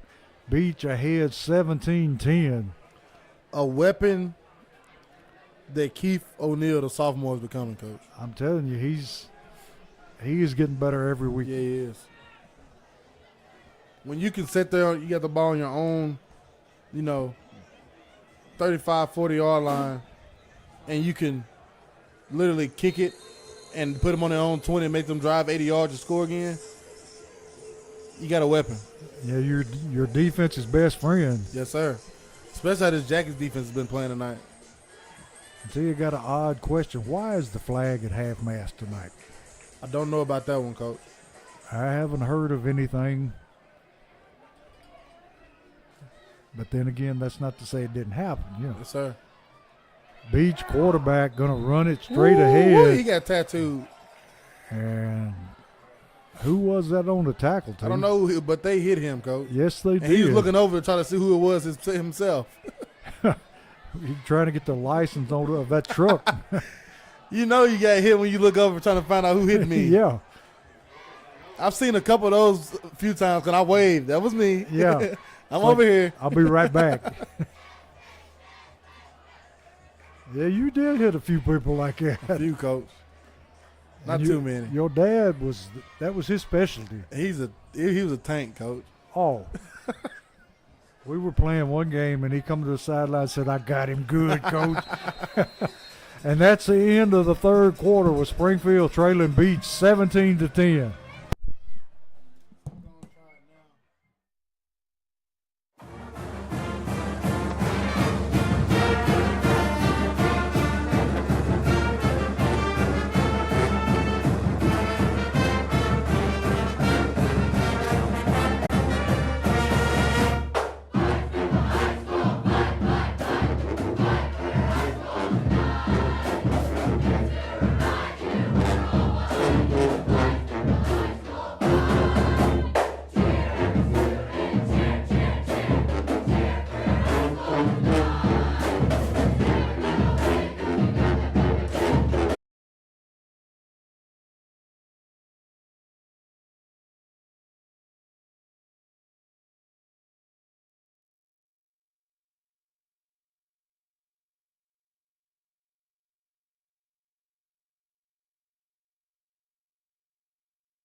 We're back here at Springfield Stadium where Beech has the football at the 42-yard line of the Buccaneers, where it's 2nd down and 2.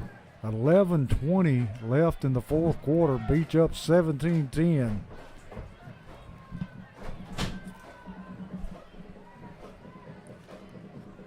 Quarterback gonna run the keeper, gonna be hit, He ain't make and it. he didn't make his first down. And they came and let us know the county is finna have a scheduled Wi-Fi shutdown, Coach.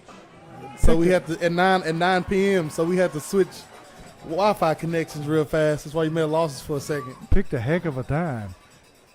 And It's you gonna know, be 3rd down and 1 now, T. our good people upstairs that helps us from the county technology, they came out and let us know that it's not on them. Yeah. It's, hey, we didn't do this now. Just let you know, we didn't. It's not on us. Big 3rd down here for the Jackets. And you know what you're getting, Coach. A big quarterback more than likely. Yes, sir. Well, no, he's going to run a tall sweep.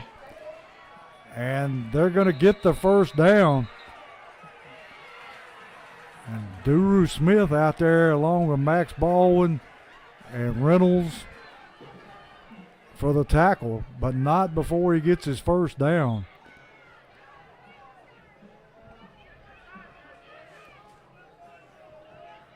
So you got to give Springfield's defense credit because they have played their heart out. Oh, yes, they have. Lights out today, Coach. And that front four has really played well. And now I see why the flag is half mast, Coach. What's that? 18 killed in a mass shooting in Lewiston, Maine. That's getting to be too common. Quarterback throws the pass out in the flats, caught by number 2, driven out of bounds by Cobbins. We got a flag. Flag right at the line of scrimmage. Ineligible receiver downfield on Beech. As of 35 minutes ago, a man named Robert Card identified as a suspect, and the manhunt is underway. So far, 18 confirmed dead. Too many of those tragedies, T. Yes, sir.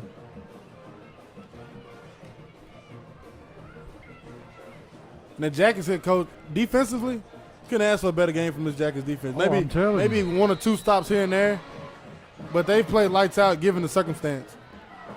Going to be 1st down and 15 for the Buccaneers.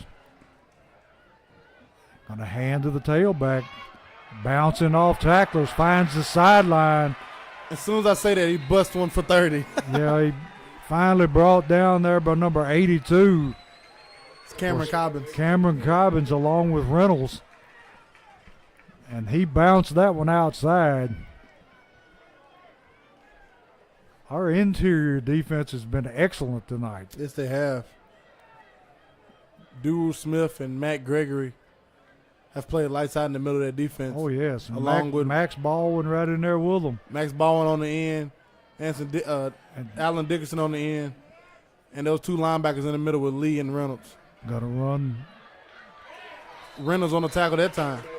Reynolds has been, we've mentioned his name quite a few times tonight as well. Yes, we have. Number 40, the junior Hayden Reynolds, and number 51, the junior Joshua Lee. We get those guys back next season, Coach. Get Duru Smith back next season. Yeah. And T, somebody on the Beech side has got a laser. Oh, wow. You see the blue laser? Yeah, I see that. And they're shining it out on the field. Hand off to the tailback, and he's going to be hit and dropped in the backfield, that time by Dickerson. Alan Dickerson celebrating senior night tonight. Going to be 3rd down and about 6. 9 minutes left in the game. This senior class, Coach, was my team I was coaching in Springfield Middle School that year. In 2019, they real tough bunch. They Yep. never quit.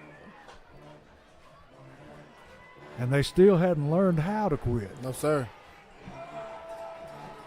Big 3rd down here. Quarterback gonna run the jet sweep. And And he's going to be able to pick up his first down before being driven out of bounds. So it's going to be 1st and 10 Buccaneers.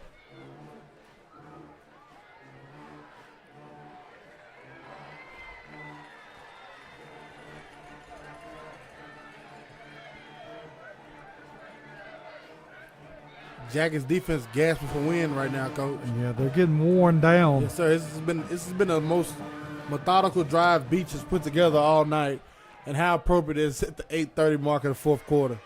So it's 1st and 10 from the 25-yard line of Springfield.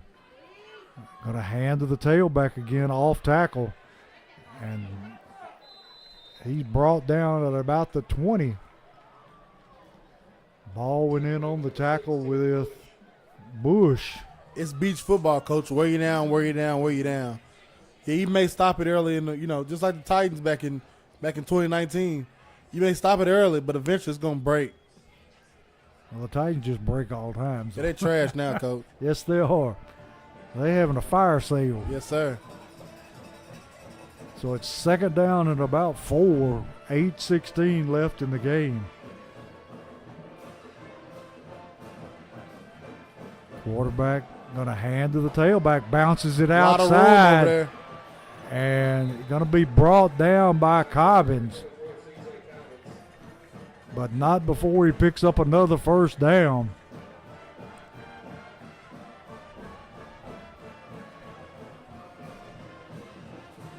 And Springfield can ill afford to let them score. Even a field goal is gonna go a long way toward putting this one away. Yes, sir, will. Field goal put you up 2 possessions. So it's 1st down and 10 from the 13-yard line of Springfield.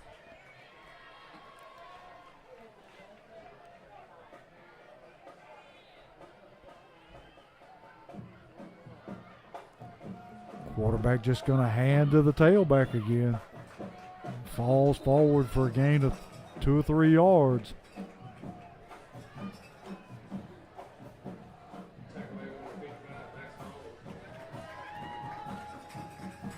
Bringing out some of the defensive linemen to give them a blow here.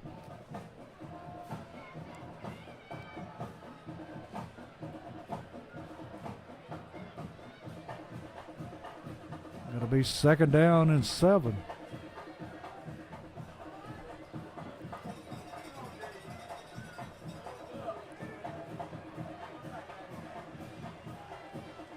Quarterback just going to take it himself. Vaults over the line and takes it down to about the 2-yard line. 6 minutes and 30 seconds left in this ball game, and Beech has put together their most methodical drive of the evening. And that's going to be a 1st down. Foot to foot, running down your throat, Beech football. So it's going to be 1st and goal from about it's less than 2 yards. May see the quarterback keep it himself again.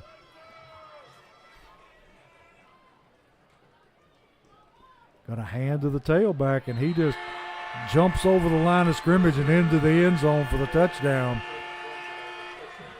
Going to make the score 23-10 in favor of the Buccaneers, with the extra point coming up. And like you said, T, that was the most impressive drive that Beech has had tonight. This whole entire second half, Beech hasn't thought about throwing the football, Coach. Maybe like 2 completed passes in the second half. Just run. Yeah. Stop it if you can. Left-footed kicker on to attempt the extra point. And he puts it up and through. So we'll make the score 24-10 in favor of the Buccaneers.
back here where Springfield receives the kickoff. They're going to pooch kick it again.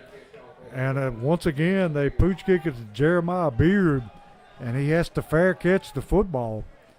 Get you a few scores here, Coach. Franklin, 28. John Overton, 6. Centennial Hillsborough, no score. White House Heritage Fairview, no score.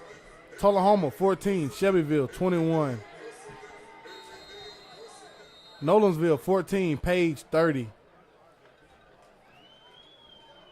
Hendersonville, 7. Henry County, 24. We kind of expected that one. Sir. Betts takes the high snap, going to tuck it and run it. He runs into big number 64 for Beech. And not much doing once you hit that young man. Going to be second down at about 8. Final. NBA, 24. Brentwood Academy, 21. Nashville Christian, 10. DCA, 21. Here you go, Coach. The way things are coming to tuition right here in the fourth quarter, Southwind, the team Springfield will have to travel to next week, round 1 of the playoffs. Southwind, 10-0 Southwind, 50, Brighton, 0. Betts going to take the snap, going to run it himself. Nothing there. And looking at that Southwind team schedule, Coach, I don't see too many games they score under 35 points. No. And if they're beating teams like the team we saw last year, Munford. Yeah. If they're beating teams like that, because Munford had everybody coming back. Munford's in their region, and they beat Munford. I'm going to give you the score of that one, Coach. I mean, that goes a long way to tell you that this team is really good. Southwind and Munford played week 4. Munford's starting quarterback didn't play, but the score is 42-0. Ooh. And that game was at Munford. Betts throws it up and in and out of the hands of Cobbins on the sideline. Cobbins had to go as high as he could, couldn't bring it in. That game was at Munford, Coach. This Southwind team, 10-0. The lowest scoring game they have this season is 17-14 win at Center Hill, a team out of Mississippi. The rest of their games have been 28, 36, 34, 42, 46, 42, 62, 54. And tonight they played senior night. They beat Brighton 50-0 on senior night. And Springfield punts the football away. It's going to be out of bounds at the 35-yard line of Beech. And that Munford team, we're talking about they beat 42-0. Munford's 7-2, Coach. Yeah. Munford is no slouch. And returned everybody from last season, and they were good last year. Springfield's just better. Yeah. And the Southwind Jaguars out of Memphis, Tennessee, capped off their undefeated season tonight, 10-0, with a 50-0 win on senior night against Brighton. And the way things are ironing out right here tonight in the Nest, the Jackals will be traveling to Southwind next week for round 1 of the 5A playoffs. So in our region, it's Henry County first. Yep. Hendersonville. Is it Hendersonville or Beech second? Beech will be second. Beech beat Hendersonville. Okay, Beech second, Hendersonville third, and us in fourth. Yes. Tonight, Hendersonville is fighting for a chance to maybe knock Henry County off, but Henry County is literally floating on their way to that 1 seed. Yeah, Henry County taking care of business. They're at home tonight, and they're beating that Hendersonville team in Paris, Tennessee, as we speak, 24-7, and that's at halftime. And Springfield's defense once again stops the run against Beech for a maybe yard gain. So it's going to be second down 9, and I'm talking about tight splits now. Going to hand to the tailback, and he just follows his block and tackled there by Reynolds. Takes it out to the 40-yard line. Going to be about 2nd and 6. And with that Southwind team scoring all these points, Coach, and this Springfield team not giving up much points except for against Henry County, am I right? Who else put up a lot of them? Henry County and let me check this out. I mean, besides Henry County, No, Centennial. Centennial had their way 35-0. But besides Henry County and Clarksville put up 42. Those are only two teams that scored over 35 points on us. And we got a Springfield lineman jump off sides. And it's going to, well, they're going to say that the Beech drew him off sides. I'm going to mark it off against the Buccaneers. Either way, Springfield is going to be playing a really, really good football team. They are, and I'm excited to see the Jackets against Southwind, Coach, because like you said, the last few years, the last 2 seasons we've been in 5A, we've beat those teams that coming out of West Tennessee and lost every time to, Henry County, which is in our region, but defensively we've slowed down every team we've played coming out of that region next door, and I'm excited to see this Jackets defense in 2023 against that Southwind offense. And quarterback tries to run the football. He's going to be stacked up there. And got Baldwin, Gregory, Duru Smith, almost the whole front four in on the tackle. Going to bring up 4th down. And it seems like the different regions of the state play a different brand of football. It seems just like that, Coach. I know those teams out of, we played Brighton one year. We played Munford last season. We played Memphis Central. Those teams wanted to spread that ball around and throw it around the park. And for the Jackets, defensively, we just lined up, rushed forward, and played good on the back end, and we've stopped them every time. But, a lot of talk coming out of Memphis about this Southwind team. Yeah, it's not 1991 for the Jackets. 91, the Jackets only lost 1 game. It's my dad's senior year. They went down to went to the 2nd round or the 3rd round, I believe. Went to Ridgeway in Memphis and upset their Ridgeway team that was like 11-1 at the time. Not saying this Jackets 2023 team is anything like the 1991 Yellow Jackets, because they're not. Because that team, 1991 Yellow Jackets, had 2 Mr. Footballs on that team. Yes, but they did. You sat here and you look at this defense and how the Springfield Yellow Jackets play football. It kind of plays well in our favor to go down there and possibly pull off an upset. And you hadn't got anything to lose. I mean, you're supposed to get beat, and you just throw caution to the wind and play football. And the wrinkles we've seen from the Springfield offense these last 2 weeks, last week with a sweet pass from Cobbins to Betts. This week we're getting the freshmen in, throwing it around. You don't know what you're getting next week up in Southwind. Coach will let everything out the bag and literally lay it all on the table. Beech going to kick it away. And low line drive kick going to take a tremendous Beech bounce all the way down to about the 8-yard line. And most of the time when we played these teams coming out of Memphis, they have been very much out-coached. Yes, every single time, Coach. There's no question about it. Those teams try to force things that it's like, hey, okay, that's Coach Drew Wilson does a great job defensively. That's why I keep talking about this harping on his defense. Because even tonight, this Beech team came and scored 24 points. This Beech team scored 40-something on Henry County. Early in the season, the Jackets took their lumps. Week 2 at Clarksville, they got 42 put on them. Week 3 against Henry County, they got 50 put on them. But since then, Coach, 35 is the most they gave up. That was against Centennial. And they gave up 21 against Hendersonville, 7 against Hunters Lane, 17 against Gallatin, and tonight 24 against Beech. This defense is settling in late in the season, and I'm excited to see what they do next week. Woodson pulls it down, takes off, picks up down to the 12-yard line. Going to be a pickup about 3 yards. And it's been a fun season with you, Coach. It always is. This one flew by. Yes, I can't lie to you. This one flew by. It was a season full of expectations, uncertainty, and a lot of questions were answered for the Jackets this season. And some of them, people was like, and some were like, oh, okay. Who is this kid? Who is this kid?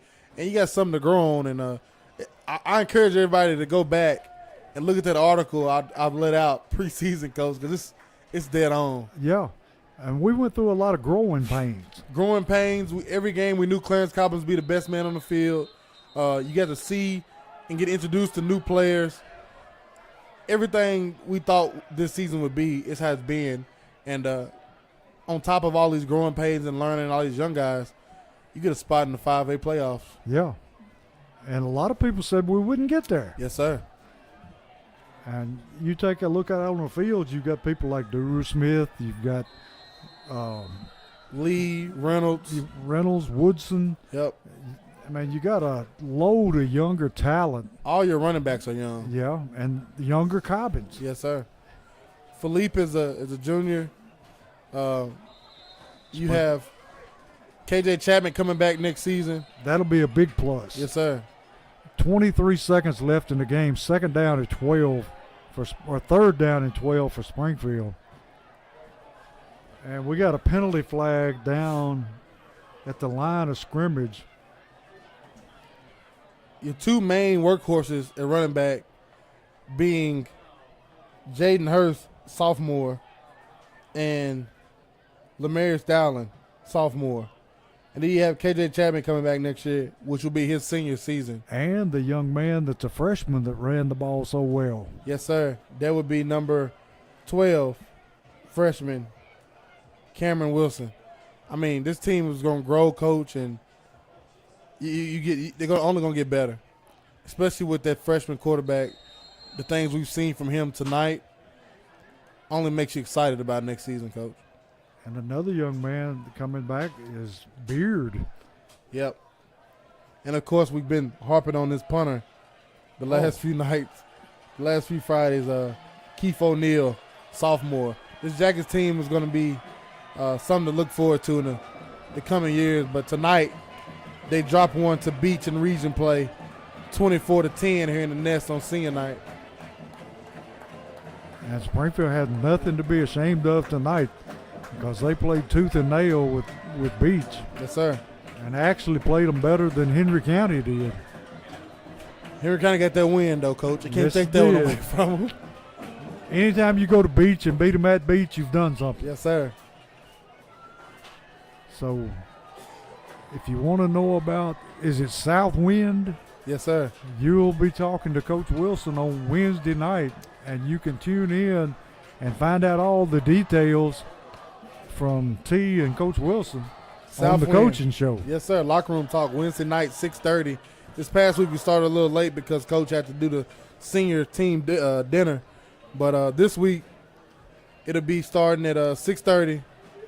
And me and Coach Wilson, don't know, we might be on the couch again. And it's going to be a very detailed, long show. This show will probably be longer than the 30 minutes we usually run because we're going to get real detailed with this and breaking down the travel and giving you all the insights of what the Jackets have to face traveling to Memphis next Friday night. And I would say that if you got on the internet, you could find game film on Southwind. Yes, sir.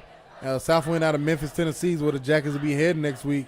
They're coming off a region win tonight on senior night themselves, 50-0 over Brighton. They will come in next week's matchup against the Jackets, 10-0. And we'll be heading to their place, Coach, for what will probably be a hostile environment. And hopefully they'll have their head in the clouds and overlook Springfield. It would be nice, and I would love to see them overlook this defense. This defense travels. Defense always travels, and excited to pack this Jackets defense up, the 2023 version of them, and take them to Memphis with us next week. And going to be a beautiful weekend this weekend. Yes, sir. And then after that, next week is supposed to be frigid. It's the crazy. Highs in the 40s. It's the first time we've got through an entire season we're not freezing towards the end of the season, you know. You better knock on wood. Cause It's been great. It's been great weather. yes. I mean, it's been like summertime most of the time. Yes, it has. So we'll wrap it up here where the Yellow Jackets fall tonight 24-10 to the Buccaneers. And we'll turn it over to T. Love to see y'all tune in Wednesday night with Locker Room Talk with me and Coach Wilson. We'll talk about this for tonight, and we'll break down next Friday's 5A Round 1 matchup at Southwind, 10-0 Southwind. As always, Coach, go Jackets.